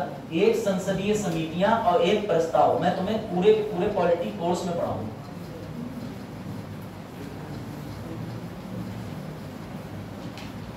लिखा एडजॉर्नमेंट सिने डाई। बेटा ये सबसे इंपॉर्टेंट होता है, याद रखना, इसके आगे लिखते चलना, क्योंकि समय अवधि शॉर्ट है तो मैं कुछ चीजें नोट भी करवाऊंगा आपको, और ये वाली पीडीएफ आपको मैं शेयर करवा दूंगा, ठीक है। दूसरी बात याद रखना, ये वाला प्रस्ताव केवल लोकसभा में लाया जाता है, केवल लोकसभा में। एडजॉर्नमेंट सिने डाई, अनिश्चित काल स्थगन प्रस्ताव सर कहाँ लाया जा सकता है? तो बेटा सिर्फ लोकसभा। लिख लो प्यार से। सर ये क्यों लाया जाता है? सत्र को रोकने के लिए लाया जाता है। जब सत्र का कार्य पूरा हो जाता है, बेटा ये दर्शाता है कि संसद में रोकने और चलाने के लिए भी प्रस्ताव होते हैं। लिखते चलो, अभी बड़े बड़े अच्छे प्रस्ताव आएंगे जिसमें तुम्हें बड़ा मजा आएगा। लिखते चलिएगा, ठीक है। कुछ चीजें नोट करानी पड़ेगी ना आपको। ये तीनों के नाम उतार लिए हो तो बताइएगा, तीनों के नाम, तब तक मैं समझाता हूँ। तीन है बेटा, 1 2 3। स्लाइड ऊपर कर दें, ये लो भाई, ये लो। अब देखा, नीचे कर बेटा, इतने धीरे कौन लिखता है? लो लिखो, बंटी तुम्हारा साबुन स्लो है। विज्ञापन आता है नहीं आता? देखा कि नहीं? लाइफबॉय वाला है ना, वो प्रचार भी हो गया। नहीं अपने यहाँ तो सेवलॉन, उस कांटे और जले पे नहीं लगता है, वो कुछ लोगों को दिया था मैं। तुम इधर देखो, इतना राष्ट्रपति की चर्चा नहीं हो रही कि शपथ कब ली जाती, संतूर और डिटॉल पे हो रही है। बनिया आदमी बनिया ही होता है हमेशा। देखो इधर, बनसा बनिया, ऑलवेज बनिया। लिखिए अगला, अविश्वास प्रस्ताव, नो कॉन्फिडेंस मोशन का नाम लिख लो। सर ये नो कॉन्फिडेंस मोशन क्या भला होती है? बेटा सरकार को हिलाने वाली चीज है, इसे ही तो समझाऊंगा, तभी तो तुम्हें लगेगा राहुल गांधी जी ये क्यों लेकर के आए, मजा आएगा, समझोगे। मैं तो तुम्हें कल समिति में ये तक पढ़ाऊंगा कि एथिक्स समिति क्या होती है, जिसपे इस बार प्रश्न बना है 2004 में एथिक्स समिति। आप पूछो, तब तक ये लिख। हाँ पूछो। सर जैसे कोई भी अगर सरकारी कार्य क्षेत्र का जगह है और एक प्राइवेट कार्य क्षेत्र की जगह है, तो अगर प्राइवेट कार्य क्षेत्र की जगह में कोई घटना हो रही है तो उस प्राइवेट कार्य क्षेत्र का जो संचालन करता होता है उसे गिरफ्तार कर लिया जाता है। क्या ऐसा सरकारी क्षेत्र की घटना में? हाँ बिल्कुल हो सकता है। वो क्राइम अगर किसी भी ऐसी विधि के तहत कवर हो रहा है तो वो क्राइम नहीं है। सर क्राइम जैसे कि क्राइम नहीं है, जैसे कि मैं दिल्ली की घटना की बात कर रहा हूँ, राहुल IAS की बात कर रहा हूँ, जिसमें उसके कोऑर्डिनेटर को जेल में बंद कर दिया। ठीक है, अगर ये सरकारी वो होता जो बिल्कुल सरकार द्वारा संचालित होगी और इसमें कोई भी ऐसी घटना होती है तो यहाँ कोऑर्डिनेटर को हाँ बिल्कुल, ये बात आप ठीक है। बिल्कुल देखिए, काम ही यही होता है कोऑर्डिनेटर का कि कोऑर्डिनेट करने का। तो अगर मान लीजिए राउस कोचिंग के अंदर वो अपने कार्य में विफल हुए हैं तो ये तो वास्तव में उनको जेल में डालने वाली बात है, और ये ठीक करा। इसके पीछे भी एजेंसियां काम करेंगी, इंक्वायरी होगी, मामला दर्ज जाएगा। अभी तो फिलहाल धरना चल रहा है दिल्ली के अंदर। मैंने शुरू में थोड़ा सा उनके लिए खेद व्यक्त किया था। अब हाँ बेटा लिख लिया, आगे बढ़े। लिखा नो कॉन्फिडेंस मोशन को हिंदी में कहते हैं अविश्वास प्रस्ताव। सर ये क्या होता है? तो बेटा इसे समझने के लिए तुम्हें मजेदार चीज समझनी होगी, मजेदार चीज समझना। ये लो, ये देखो, ऐसे एक सर्किल बनाओ, circle circle circle. Sir circle क्यों बनाए? बेटा सर्किल इसलिए बनाओ और सर्किल के ऊपर लिखो लोकसभा और बगल में लिखो 550 सीटें, और इस सर्किल को इतना रंगीन बना दो। सर कितना रंगीन बना दे? इतना।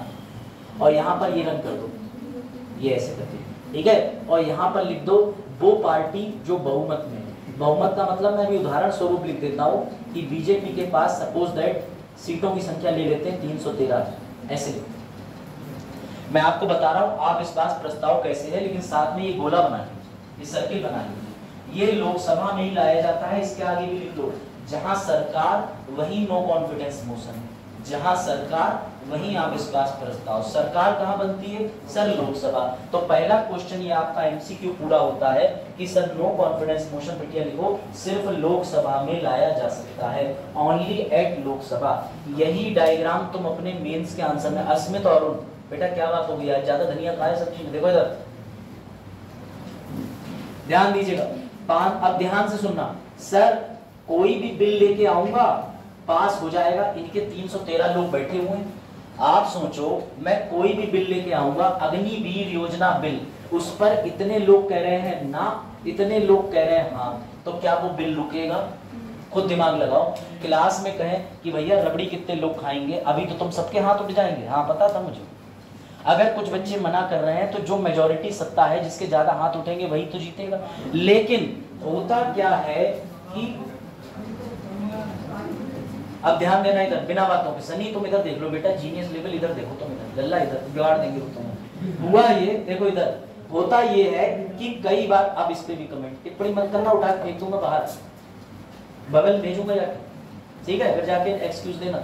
लोकसभा के अंदर 550 सीटें हैं, 313 अकेली बीजेपी की है। सर कोई विधेयक तो कभी रुकेगा ही नहीं, लेकिन हो सकता है ये सरकार का प्रदर्शन इतना खराब रहा 2 साल में कि इसी के अंदर आस्तीन के सांप पैदा हो गए। यानी वो चाह रहे हैं कि ये विपक्ष ठीक है, हमारी सरकार खराब है। और इस बात का पता कैसे चलता है? जैसे मान के चलो बीजेपी का कोई नेता बीजेपी के खिलाफ ही टिप्पणी करते हैं, मैं पीलीभीत का रहने वाला हूं, समझो किसकी बात कर रहा हूं। बीजेपी के अंदर रहते हुए बीजेपी का कोई नेता बीजेपी के खिलाफ टिप्पणी कर दे, तो बेटा विपक्ष के राहुल गांधी एक दिन मुस्कुराए, बड़े अच्छे से मुस्कुराए। मैंने कहा राहुल गांधी जी क्यों हंस रहे हो? बोले अभिषेक तुम्हें नहीं पता, अंदर ही अंदर हमसे पूछो उनके दिल में क्या है, वो क्या जाने। तो मैंने कहा सर इसका मतलब क्या है? बोले देख अब मैं लेके आऊंगा संसद में अविश्वास प्रस्ताव, और जो लोग भारी मन से अपनी सरकार के अगेंस्ट में बैठे हैं, अगर उन्होंने सरकार के पास में फेवर में वोट नहीं उठाया तो पूरी सरकार गिर जाएगी। समझना, ऐसे मौकों पर जरा सी विपक्ष को भनक लग जाए, या देश में कुछ बड़ा हादसा हो जाए, रेल में बहुत लोग मर जाएं, नीट स्कैम हो जाए, अग्निवीर हो जाए, तो कभी कभार मंत्री जो होते हैं वो अपनी पार्टी के सपोर्ट में नहीं रहते। इसकी हल्की सी भी भनक अगर विपक्ष को लग गई तो विपक्ष ला सकता है 50 सदस्यों के समर्थन से, 50 सदस्यों के समर्थन से नो कॉन्फिडेंस मोशन। इसके लिए वो स्पीकर के पास जाएगा और स्पीकर के पास जाके कहेगा सर ये पकड़ो अविश्वास प्रस्ताव, मुझे इस सरकार पर बिल्कुल विश्वास नहीं है। तो स्पीकर कहेगा सिर्फ तुम्हें नहीं है ना? बोले नहीं, मैं अकेले नहीं आया हूं, 50 भैया लोगों के साइन भी हैं। तो स्पीकर उस चीज को ले लेगा, और स्पीकर उस चीज को लेने के बाद 10 दिन तक रोक सकता है, मात्र 10 दिन तक। 10 दिन के बाद स्पीकर उसको पढ़ेगा। कहां पढ़ेगा? सभा लोकसभा के अंदर। अगर स्पीकर ने पढ़ा, उस पे चर्चा हुई, फिर अंत में होगी वोटिंग। अगर धोखे से ये 273 सीटें नहीं पकड़ पाए तो बेटा सॉरी टू से सरकार गिर जाएगी। अविश्वास प्रस्ताव में इतनी शक्ति होती है, बिंदु लिख लेना। नो कॉन्फिडेंस मोशन को लाने के लिए कितने सदस्य चाहिए? 50 सदस्य। इसको स्पीकर महोदय सबके सामने रखेंगे, और स्पीकर कहां के? सिर्फ लाया कहां जा सकता है? लोकसभा। तीसरी चीज ये रखना कि 10 दिन से ऊपर नहीं रोक पाएंगे, 10 दिन का समय मिलेगा। चौथी और इंपॉर्टेंट चीज जो शायद तुम में से बहुत कम बच्चे जानते हो, ये किसी सिंगल मंत्री के खिलाफ नहीं ला सकते, पूरे मंत्रिमंडल के विरुद्ध ही लाना पड़ेगा। मैं अविश्वास प्रस्ताव लाना चाहता हूं सिर्फ निर्मला सीतारमण जी के विरुद्ध, तुरंत मना कर देगा स्पीकर, भाड़ में जाओ। सर वो मना क्यों कर देगा? क्योंकि किसी एक मंत्री के विरुद्ध अविश्वास प्रस्ताव नहीं ला सकते, लेकिन पूरे सर मंत्रिमंडल, मंत्री परिषद हाँ। तो याद रखना, नो कॉन्फिडेंस मोशन जिसका नाम है बेटा अविश्वास प्रस्ताव, इसको लाने के लिए याद रखना ये सिर्फ लाया जा सकता है मंत्रियों के अगेंस्ट या मंत्रिमंडल के अगेंस्ट, किसी एक मंत्री के लिए नहीं लाया जा सकता। नो टू इंडिविजुअल मिनिस्टर, अकेले मंत्री के खिलाफ। सर ये चीज संविधान में लिखी कहाँ है? जो ये चीज बता देगा संविधान में कहाँ लिखी है, मैं मान जाऊंगा कि वो पहली क्लास से अभी तक सोया नहीं। ये चीज संविधान में कहाँ लिखी? मजा आ गया, ऐसे तो मजा पढ़ाने ना। ये भैया प्रक्रिया एवं संचालन नियम 1951 में नहीं है। अरे भैया तुम लोग हल्का सा आर्टिकल भूल गए, 75 75(3) में क्या था? सामूहिक दायित्व, कलेक्टिव रिस्पॉन्सिबिलिटी। पूरा मंत्री परिषद किसके प्रति उत्तरदायी होगा? अब आया कनेक्शन समझ में? आप विश्वास प्रस्ताव कहां से जन्मा है? तो 75(3) से। सर हम सारे मंत्रियों के खिलाफ तो लाएंगे, लेकिन सर आपको नहीं पता कि राहुल गांधी जी सिर्फ नरेंद्र मोदी के खिलाफ भी लेके आ सकते हैं। हाँ याद रखना, वैसे तो ये सभी मंत्रियों के खिलाफ लाया जाएगा, सरकार के खिलाफ, लेकिन देश के प्रधानमंत्री अपने आप में पूरी सरकार को लेके चलने वाले जहाज होते हैं, तो अकेले उनके खिलाफ लाया जा सकता है। निर्मला सीतारमण नहीं, राजनाथ सिंह नहीं, अकेले नरेंद्र मोदी जी हाँ, क्योंकि उन्हें कहा जाता है जहाज का संचालक, और अगर उनके खिलाफ अकेले आप विश्वास प्रस्ताव पारित हो गया, तब भी बेटा क्या गिर जाएगी? पूरी की पूरी लोकसभा ढह जाएगी। मैं इसको फिर से बता रहा हूं, ध्यान से सुनना, 3 बार सुनो। मैं बिल्कुल नहीं चाहता धोखे से भी तुम्हारा मिस हो जाए। कौन सा मोशन पढ़ रहे हैं? ध्यान देना बेटा, ये किस आर्टिकल से उठाया गया है? अनुच्छेद 75(3। सर ये कितने लोगों के समर्थन से लाया जा सकता है? 50 लोगों के। सर ये किसके विरुद्ध लाया जा सकता है? सिर्फ लोकसभा के अंदर सरकार के विरुद्ध। सर ये व्यक्तिगत मंत्री के खिलाफ लाया जा सकता है, इसके आगे कट मार के लिखना, परंतु अपवाद है, अपवाद में लिख लो सिर्फ प्रधानमंत्री के खिलाफ भी लाया जा सकता है। प्रधानमंत्री के खिलाफ लाने पर अगर ये सफल हो जाए तो बेटा पूरी लोकसभा विघटित हो जाएगी, डिसॉल्व हो जाएगी। और सर अगर प्रधानमंत्री नरेंद्र मोदी के खिलाफ अविश्वास प्रस्ताव पारित नहीं हो पाया, बच गए वो, तब क्या होगा? तब राहुल गांधी जी को 6 महीने अपने मुंह पर ताला लगा के रखना पड़ेगा, क्योंकि एक बार अविश्वास प्रस्ताव लाने के बाद सरकार के काम में 6 महीने तक दखल नहीं दे सकते। वरना सोचो तुम, मैं तो राहुल गांधी ठहरा, मुझे लगा फिर से डाल दो मोशन, फिर से डाल दो मोशन, फिर से डाल दो मोशन, तो एक लिमिट बनाई गई है। आप 6 महीने तक नहीं ला सकते, फिर अविश्वास प्रस्ताव कैसे ले आओगे? मजा आया ना इस चीज में? समझो कि सरकार को तुमने अविश्वास प्रस्ताव लाए, जैसे तुम्हें लगा नीट का मामला है, सरकार पे हम विश्वास खो रहे हैं। कई बार ऐसा भी होता है कि ध्यान खींचने के लिए भी ये मोशन लाया जाता है विपक्ष के द्वारा। अब मैं आपको बता दूं, आपके लिए बड़ा दुखदायी घटना है, लेकिन सत्य घटना है, कृष्णपाल भी को रिलेट करेंगे। मणिपुर के अंदर कुकी नीति विवाद हुआ, बीजेपी सरकार की खुद की सरकार थी, मैं वही बात बोल रहा हूँ जो न्यूज़पेपर में आई है और पब्लिक फेयर क्रिटिसिज्म में बोल रहा हूँ, सरकार की अवहेलना नहीं हो रही। हुआ ये कि बीजेपी गवर्नमेंट के किसी मंत्री का कोई स्टैंड नहीं आया, कोई बयान नहीं आया, तो बेटा इस पे विपक्ष ने क्या करा? बार बार ये मुद्दा उठाया कि मोदी जी बोल ही नहीं रहे, मोदी जी बोल ही नहीं रहे। तो मजबूरी में आके मणिपुर की हिंसा को देख के राहुल गांधी नरेंद्र मोदी सरकार के विरुद्ध क्या लेके आए? No confidence motion. Rahul Gandhi को पता था कि नरेंद्र मोदी जी की सीटें 300 से ज्यादा हैं, लेकिन इसका एक और नियम है नो कॉन्फिडेंस मोशन लाने का। जब भी नो कॉन्फिडेंस मोशन सरकार के खिलाफ लाते हो और वो विफल हो जाता है, फेल, तो अंत में स्पीच होती है। किसकी स्पीच होती है? प्रधानमंत्री की, कि देखो मेरी सरकार बनी रही, मैंने अपनी सरकार से लड़के सब ले लिया। तो राहुल गांधी जी को लगा कि हो सकता है नरेंद्र मोदी जी से उस समय मणिपुर पे बोलने के लिए हम फोर्स करें, लेकिन चालाक तो चालाक होते हैं, उन्होंने नो कॉन्फिडेंस मोशन को हटा भी दिया, भाई पास भी नहीं हो पाया और उन्होंने कोई स्पीच भी नहीं दी। तो इसीलिए जो लोग जिस जगह कार्य करते हैं, जैसे आप अगर एक बार किराएदार बन जाओ, आप मकान मालिक की टंकी कैसे चोरी करनी, पंखे पर कैसे टेढ़े करने हैं, कहाँ खुरचना है, बल्ब लेके जाना है, किराया कितने महीने का मारना है, ये सब सीख जाते हो। ऐसी बेटा संसद के अंदर काम करते करते, सदस्य करते करते ये सारी गोपनीय चीजें जानते हैं। और यूपीएससी को क्यों पढ़ाया जा रहा है? क्योंकि इनके सचिव तो तुम ही बनोगे, तुम ही तो बताओगे मंत्री जी ये जो आप विश्वास प्रस्ताव है इसको बोलते हैं 198 का नियम।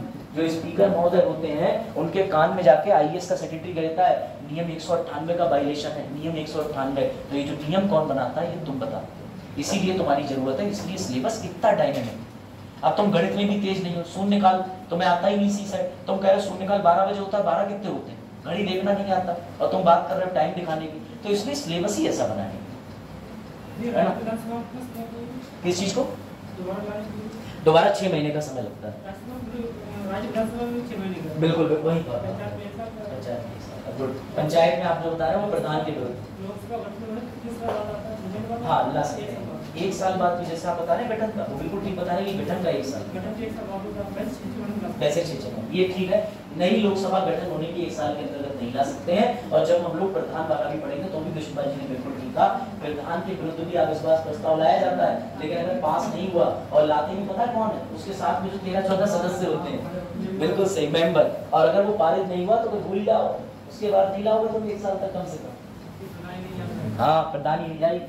चलो लिखा, चलो भैया अब नो कॉन्फिडेंस मोशन का इसीलिए प्यार से नाम है, देखो फॉर्मल टेस्ट ऑफ स्ट्रेंथ, औपचारिक तौर पर सरकार की संख्या जांचना कि इनके 373 273 मेंटेन भी है, क्योंकि अगर सरकार का 50% प्लस 1 51% से नीचे सरकार की सीटें गिरी तो विपक्ष कह देगा हटाओ इन्हें, सरकार हम बनाएंगे। ये गेम होता है। नो कॉन्फिडेंस मोशन बड़ा खतरनाक मोशन होता है, इसे लाने का मतलब सरकार गिराना। याद रखना, क्या सरकार गिरा सकता है? हाँ, ये ध्यान लिख लिया सभी ने। अगला क्वेश्चन लिखो, धन्यवाद प्रस्ताव। ये बेसिक है, फिर भी मैं आपको बड़ा अच्छे से बता दे रहा हूँ। ये धन्यवाद प्रस्ताव बेटा जो आप लिख के बैठे हो, जब नई लोकसभा बनती है, अभी 18वीं बनी, तो एक दिन सब लोग इकट्ठे हुए, उस दिन राष्ट्रपति अनुच्छेद 87 के तहत भाषण देते हैं। ये राष्ट्रपति को वरदान मिला हुआ है कि राष्ट्रपति सदन के पहले दिन और नव वर्ष के पहले दिन भाषण देंगे, वरना राष्ट्रपति तुम्हें कई जगहों पे अच्छे से नहीं दिखेंगे, याद रखना, ठीक है। तो बेटा ये राष्ट्रपति जी क्या करते हैं, राष्ट्रपति जी भाषण देते हैं, उनके भाषण के बाद जितने भी लोग सदन में बैठे हैं वो एक धन्यवाद प्रस्ताव करेंगे कि राष्ट्रपति जी धन्यवाद, क्योंकि राष्ट्रपति जी क्या बोलते हैं कि नए लोग आ गए, लोकतंत्र बना रहेगा, जिन लोगों को सरकार में चुनने का मौका मिला उनके लिए मैं धन्यवाद कहता हूं, जिन लोगों ने अच्छा प्रदर्शन करा धन्यवाद कहता हूं। तो ऐसे में इस धन्यवाद प्रस्ताव में कुछ नहीं होता, सिर्फ चर्चा होती है, ये बात याद रखना। सर इसको कहां लाया जा सकता है, तो बेटा कोई टेंशन की बात नहीं है, धन्यवाद प्रस्ताव भी लोकसभा में लाया जाता है। ये तीनों जितने भी मैंने आपको बताए हैं ये सबके सब लोकसभा में ही लाए जाते हैं, कोई दिक्कत? आगे बढ़े, चलो भैया। अब हुआ ये, अगले जो मोशन है ना बेटा, वो बड़ा खतरनाक मोशन, वो बहुत बढ़िया मोशन। डालो भैया, पॉइंट ऑफ ऑर्डर मोशन। लो पहले जरा इन सवालों का जवाब दे दो। एक विश्वास प्रस्ताव भी होता है, क्या होता है विश्वास प्रस्ताव, ये पता है? ये भी बता दो। चलो विश्वास प्रस्ताव और बता दो। सर धन्यवाद कहा तो बता ही चुके हो, तो लो भैया विश्वास प्रस्ताव भी सुन लो। जब नई सरकार लोकसभा में आई है 18वीं, तो राष्ट्रपति 1 महीना देते हैं, 1 महीना शपथ लेने से पहले का जो टाइम होता है चुनाव जीतने के बाद वाला, उसके बाद बुला लिया, सबसे कह दिया तुम चुन के आ गए। अब 1 महीने बाद जो भी सरकार बनी है उसे सदन के अंदर धन्यवाद प्रस्ताव लाना होता है। वो कैसा कि मैं जितने भी लोग उस पार्टी का समर्थन करते हैं सब टेबल पीट के कहते हैं यस यस यस। अगर उस समय पे ही समर्थन नहीं आया, उस समय पे ही विश्वास प्रस्ताव पारित नहीं हुआ, तो भी चुनाव खत्म, सरकार दोबारा बनेगी। ये भी खतरनाक है। तो प्रश्न ये आता है कि विश्वास प्रस्ताव किसके खिलाफ लाया जा सकता है, किसी एक के खिलाफ या सरकार के खिलाफ?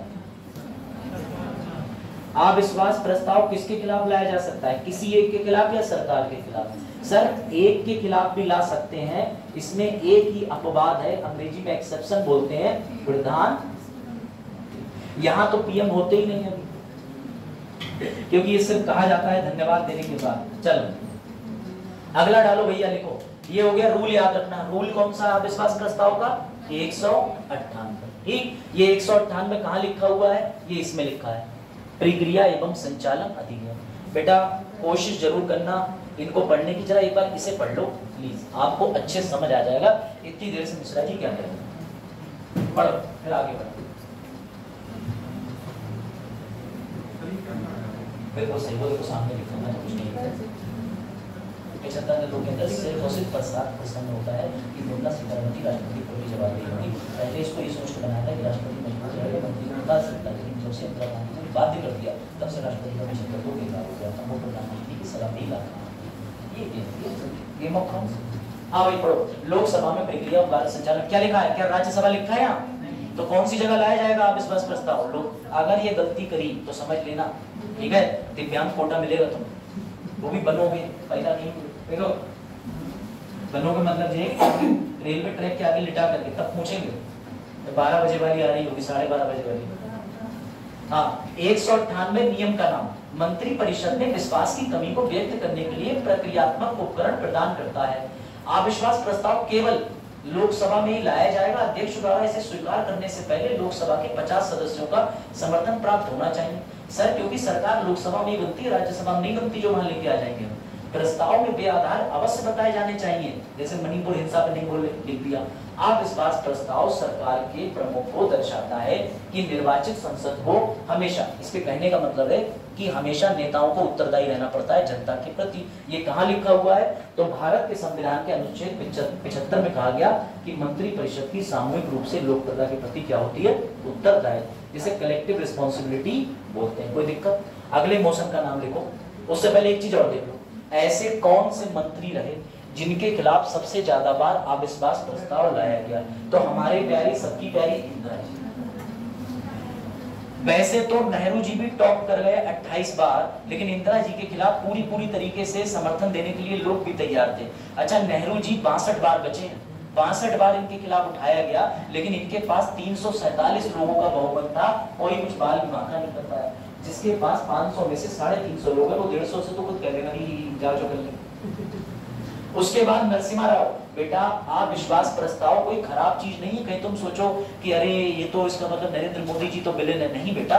ये अलग अलग ऐसे मंत्रियों के खिलाफ लाई गई है जिन मंत्रियों को आप आज पूजनीय मानते हो। लाल बहादुर शास्त्री, अटल बिहारी वाजपेयी जी के पास 189 बार, 189, 189, थोड़े थोड़े नियम के पास ही पहुंच रहे थे, 198 के पास।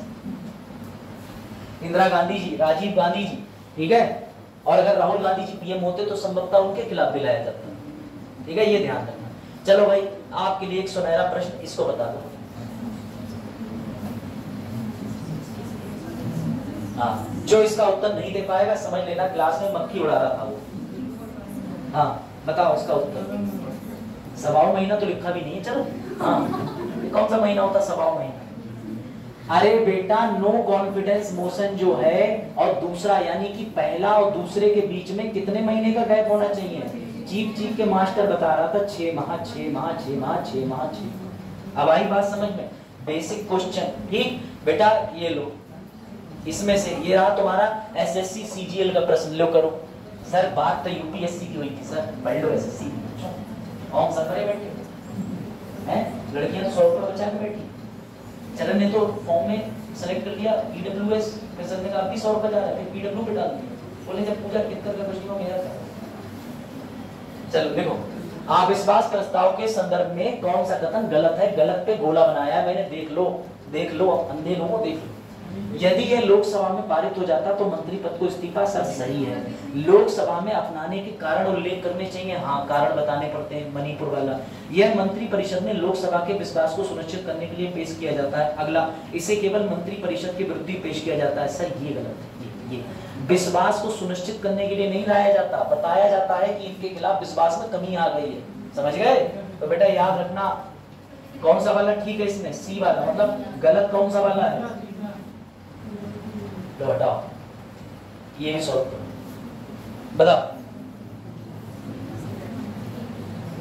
बताओ भैया, बताओ, प्रश्न लगाओ, प्रश्न। हाँ, आंदोलन किसके खिलाफ किया जाता है? जी तो आसान। हाँ बाकी चलो, हाँ कौन कह रहा अन्याय के विरुद्ध? अन्याय तो लिखा ही नहीं है यहाँ पर। अरे भैया, आपने भी तो आंदोलन, अरे आंदोलन मैंने इसलिए बोला था, अविश्वास प्रस्ताव आंदोलन किसके खिलाफ लाया जाता है? मंत्रियों के खिलाफ, प्रधान। सर वैसे इसके खिलाफ लाया जाता है, ये तो अपवाद में आता है ना। 75(3) किसकी बात करता है?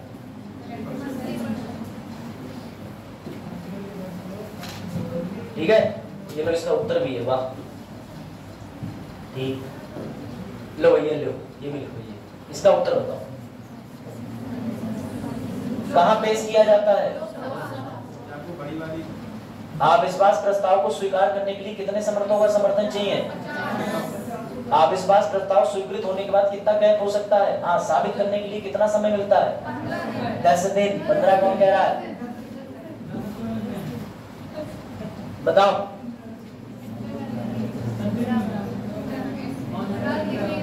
इंदिरा जी का, इसका बता दो, इसका बता दो। लो आखिरी, क्या होगा सरकार का?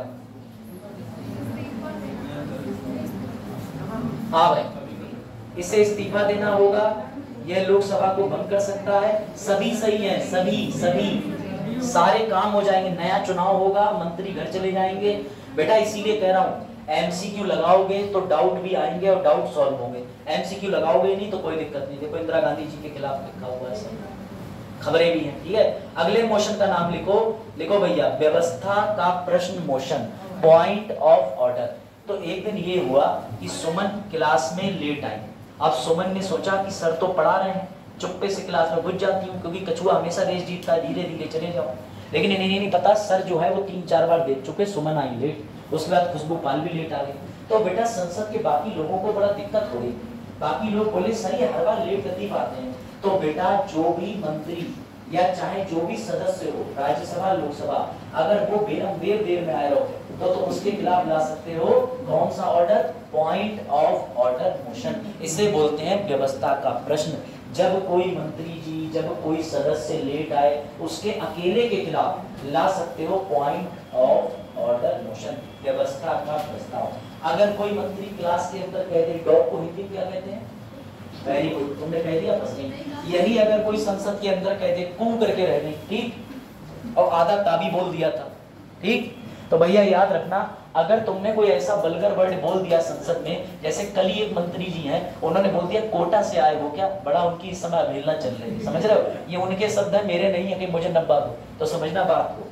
बेटा जब ऐसे अनपार्लियामेंट्री शब्दों का प्रयोग होने लगे तो अकेले उस मंत्री के खिलाफ कौन सा मोशन ला सकते हो, पॉइंट ऑफ ऑर्डर मोशन। समझ में आया बात। अगर कोई मंत्री उल्टे सीधे, कोई सदस्य, मंत्री में बार बार कह रहा हूं सदस्य भी होते हैं, राज्यसभा लोकसभा का कोई सदस्य टेढ़े मेढ़े कपड़े पहना है, कपड़े पहनने का मतलब ये है कि कई बार कपड़ों के साथ भी विरोध किया जाता है, चटक हरे रंग के पहना और कह दिया देखो हमारा धर्म दबाया जा रहा है, समझ गए बात को, तो ऐसे भी लोग होते हैं। तो बेटा इन सब चीजों की अव्यवस्थाओं को रोकने के लिए कौन सा मोशन होता है, ड्रेस उसके लिए ना, देखो संसद के अंदर कोई ड्रेस नहीं, लेकिन आप शिष्टाचार की ड्रेस पहनोगे ना, आप पता चल रहा है ये थोड़ी शॉर्ट्स पहन के चरण पहुंच गए और टी शर्ट और बाल जो है चटक भूरे रंग के एकदम नारियल और इनकी शक्ल में कोई अंतर ही नहीं, और चश्मा लगा पीछे वो गाना का चल रहा है हुड़ हुड़ दबंग, तो फिर संसद कहेगी हुड़ हुड़ अपंग। देखो इधर, हाँ चलो ठीक है, लिखो इसको बेटा। ये कहाँ कहाँ लाया जा सकता है, लोकसभा राज्यसभा।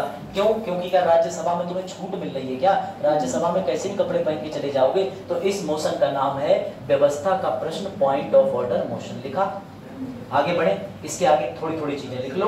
और बेटा ध्यान रखना, तुम्हें लगता होगा कि लोकसभा का स्पीकर ओम बिरला जी अध्यक्ष बड़े कमजोर हैं, नहीं, उनके पास बहुत शक्ति होती है, वो किसी को भी डांट देंगे, hey you point of order motion has been passed against you, get out from the parliament, तो उसे भगा देते हैं। ये ध्यान रखना, लिख लिया, चलो भैया अगला लिख लो, ये तो हो ही गया, ठीक। अगले मोशन का नाम, अच्छा ये देख लो, ये न्यूज कुछ होती है, ये द हिंदू की न्यूज है। किसान बिल आंदोलन के समय पे कई लोग किसान के कपड़े पहन के संसद के अंदर आए, विरोध किया, तो उनको स्पीकर साहब ने भगा दिया कि तुम्हारे ऊपर पॉइंट ऑफ ऑर्डर मोशन पारित करो।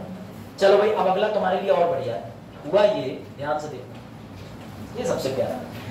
एक दिन संसद के अंदर, क्या नाम है आपका बेटा, आशा,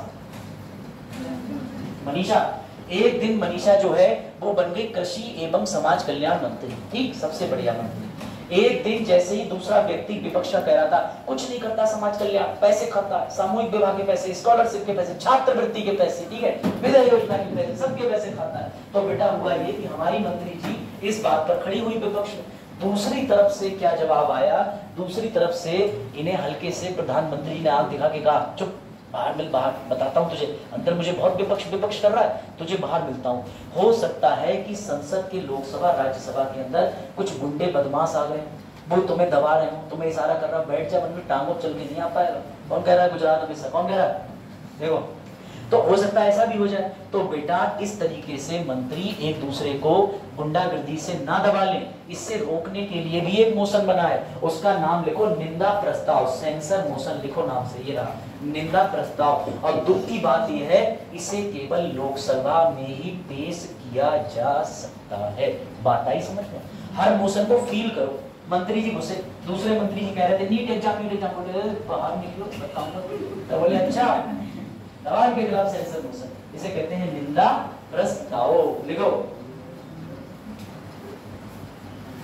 बेटा देखो polity is all about practical field, बाकी विषय में नहीं पता, लेकिन पॉलिटी के अंदर तुम्हें सारी व्यवस्थाएं बार बार रिवाइज करनी पड़ी, इसीलिए सारे एमसीक्यू लगवाए जा रहे हैं, मेंस के क्वेश्चन दिए जा रहे हैं ताकि तुम घर जाके भूल ना जाओ, और फिर भी भूल गए तो आमिर खान को शुक्रिया कहना, क्यों? क्योंकि वो गजनी और तुम में अंतर ही क्या समझ लो।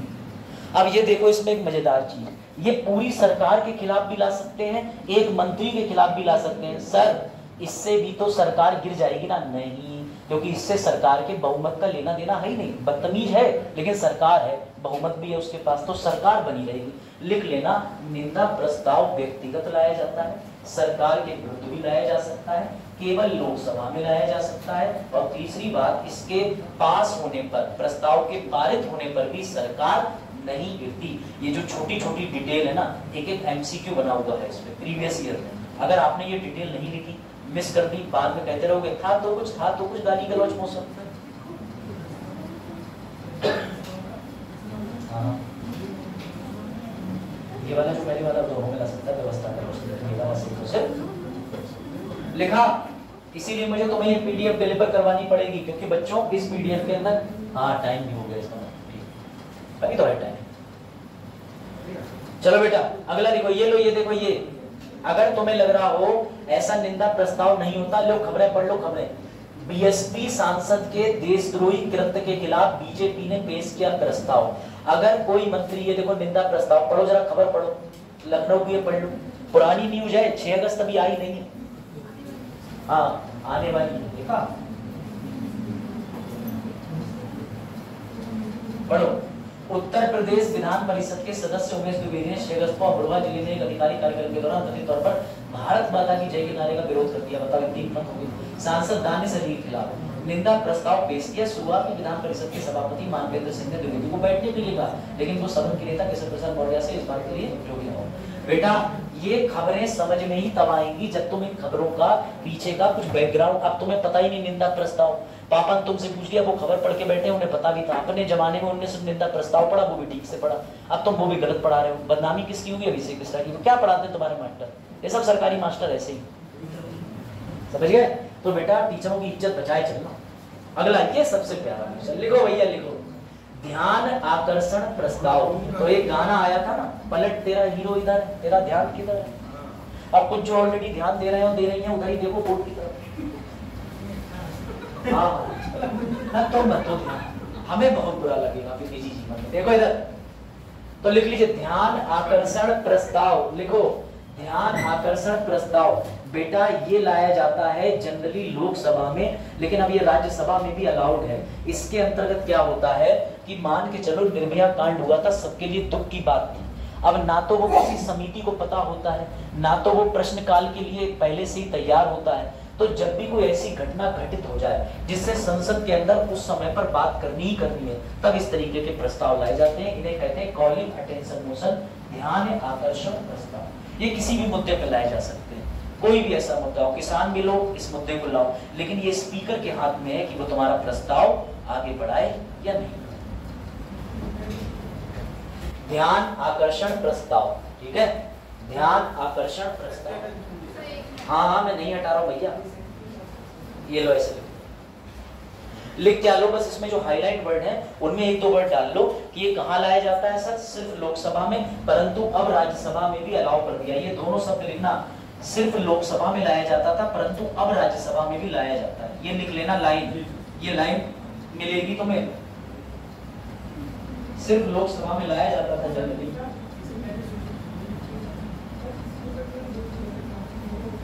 तो तभी तो ऐसे मोशन सिर्फ किताबों में ही है।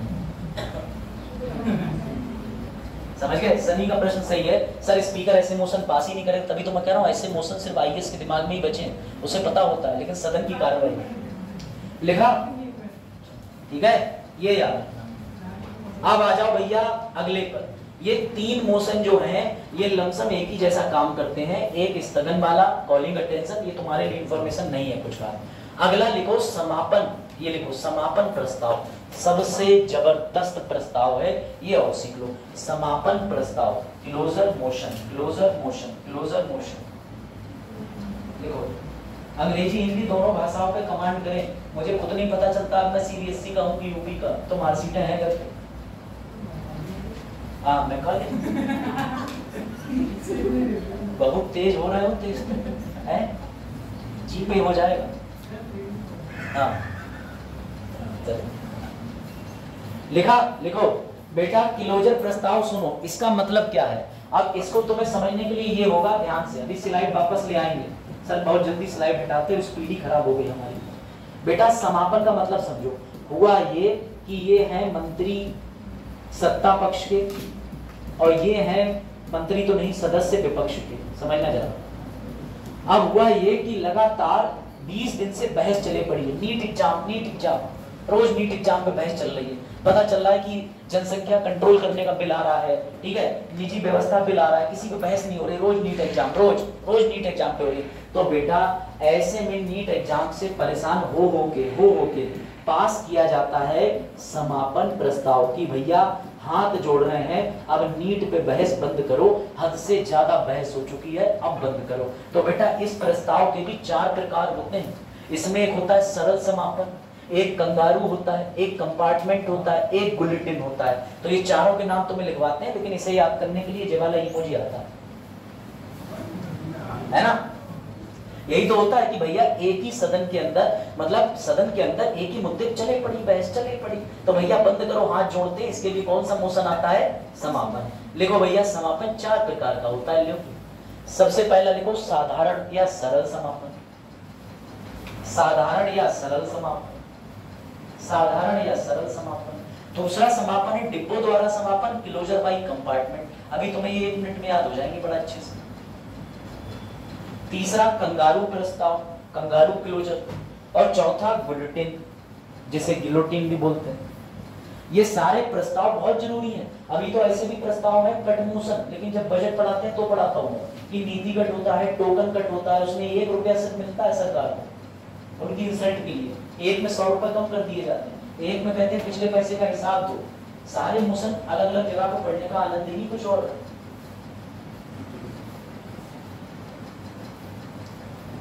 भाई साधारण समापन, अभी तुमने देखा नीट एग्जाम पे बहस हो चुकी, सारा मुद्दा पता चल गया कि हाँ सारे टॉपर मेहनत से बन गए, जो भी हो एक्स्ट्रा, ठीक। अब पता चल रहा है रोज डिबेट हो रही। अब नीट के एग्जाम को खत्म हुए 1 साल हो गया, तब भी डिबेट चल रही है कि सरकार ने नीट एग्जाम नहीं कराया, री नीट। तो भैया ऐसे में क्या होता है कि मोशन पास कर दिया जाता है, जिसे बोलते हैं साधारण समापन या समापन प्रस्ताव। अब ये दूसरा वाला देखो कंपार्टमेंट, इसके लिए थोड़ी देर के लिए जरा ट्रेन इमेजिन करो खुली आंखों से, चाहे आंखें बंद भी कर लो, लेकिन पड़ोसी का भय है, थप्पड़ भी मार सकते हैं लोग, बहुत नालायक है। तो बेटा ट्रेन जो होती है उसमें डिब्बे होते हैं, डिब्बे, हर डिब्बे का एक नंबर होता है, एसी कोच अलग होता है, जनरल अलग होता है, स्लीपर अलग होता है। ऐसे ही बेटा जब प्रस्ताव लाया जाता है तो प्रस्ताव के हर पन्ने पे फालतू बातें भी लिखी होती हैं कि to the ministry of finance, मैं ये प्रस्ताव आज पारित करता हूँ। हर प्रस्ताव के पन्ने पे लिखा होगा मैं आज ये प्रस्ताव पारित करता हूँ। क्या कृष्णपाल एक ही बार 50 लाइन, मतलब 50 बार एक ही चीज को पढ़ने का कोई लाभ है? तो बेटा कंपार्टमेंट मोशन में ये होता है कि इसमें जो ये मोशन प्रस्तुत करता है वो कहता है सर बजट के सिर्फ 4-5 बिंदु इंपॉर्टेंट है, वो पढ़ लो। कहाँ आप बार-बार पढ़ रहे हो, बजट 112 में आता है, आज सबसे पहले बजट फरवरी में पेश हुआ था, इस सरकार ने करा था, हमारा बजट अच्छा है। बोले हमें सब पता है, तुम वर्तमान सरकार हो, तुम एक काम करो, जो जो इंपॉर्टेंट उसके अंदर है वही डिब्बे पढ़ दो, वही कागज पढ़ दो। ये भी प्रस्ताव जो होता है, या ये भी जो आप कह सकते हो कंपार्टमेंट द्वारा क्लोजर होता है, सिर्फ महत्वपूर्ण बिंदुओं पर चर्चा करने के लिए प्रस्ताव को लाया जाता है। बात आई समझ में? बात आई समझ में? ये दोनों आ गए। तीसरा आता है कंगारू, कंगारू, कंगारू। अब कंगारू क्या है, इसे तुम ऐसे याद रखो। बताओ जरा कंगारू चलता कैसे? हाँ कूद कूद के, सही बता रहा है, पहली बार सही बताया, कौन बोला? ले वो चल के भी दिखा रही है, कतई कमाल बच्चे है। डॉग का अर्थ बता दिया और कंगारू तरह चल के बता दिया। बेटा लखनऊ वन्यजीव अभ्यारण्य है, बहुत सुंदर, वहां एडमिशन लो। देखो इधर क्लास के बच्चे टैलेंटेड है, 15 अगस्त को कोई लग रहा है खरगोश बन के आएगा, कोई गौरैया।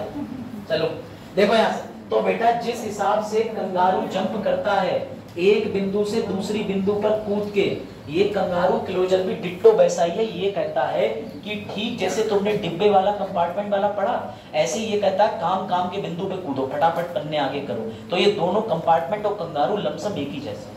अंत में आता है गिलोटिन, हम बिल पर चर्चा करेंगे ही नहीं। एग्जाम्पल, सैलरी के लिए संचित निधि से पैसा निकालना है, क्या किसी अधिकारी की सैलरी रोकी जाएगी? सर किसी की नहीं रोकनी। बहस करना बेतर्क है, क्योंकि सरकार चलाने के लिए पैसा चाहिए, पैसा सरकारी कर्मचारी को सैलरी देनी है। तो अगर उसका कोई प्रस्ताव है तो बेटा उस पर सीधे वोट कर दिया जाता है, बीच में कोई बहस नहीं होगी। उदाहरण दिए देता हूँ, पॉलिटी मुझसे ही पढ़नी, अब तुम्हें कोई और विकल्प आके लग जाए तो तुमसे क्या बहस करनी, सीधा वोट अभिषेक लाओ दुनिया बचाओ, ठीक है? तो भैया सीधे वोट हो जाएगा। तो समझो बात को, इसे गिलोटिन कहते हैं, जिसमें जरूरी बातों पे भी कोई बहस डिस्कशन होता ही नहीं है, सीधे क्या हो जाता है, vote. No debate no discussion, सीधा वोट। इसे सनी देओल प्रस्ताव भी कहते हैं मेरी भाषा में, समझ गए बात? सनी देओल मतलब भैया वही, या रॉलेट एक्ट कह दो, ना अपील ना वकील ना दिल, सीधे जाकर के कर दो वोट, कोई डिस्कशन नहीं। तो तुम्हें चारों तरीके की समझ आए कि नहीं?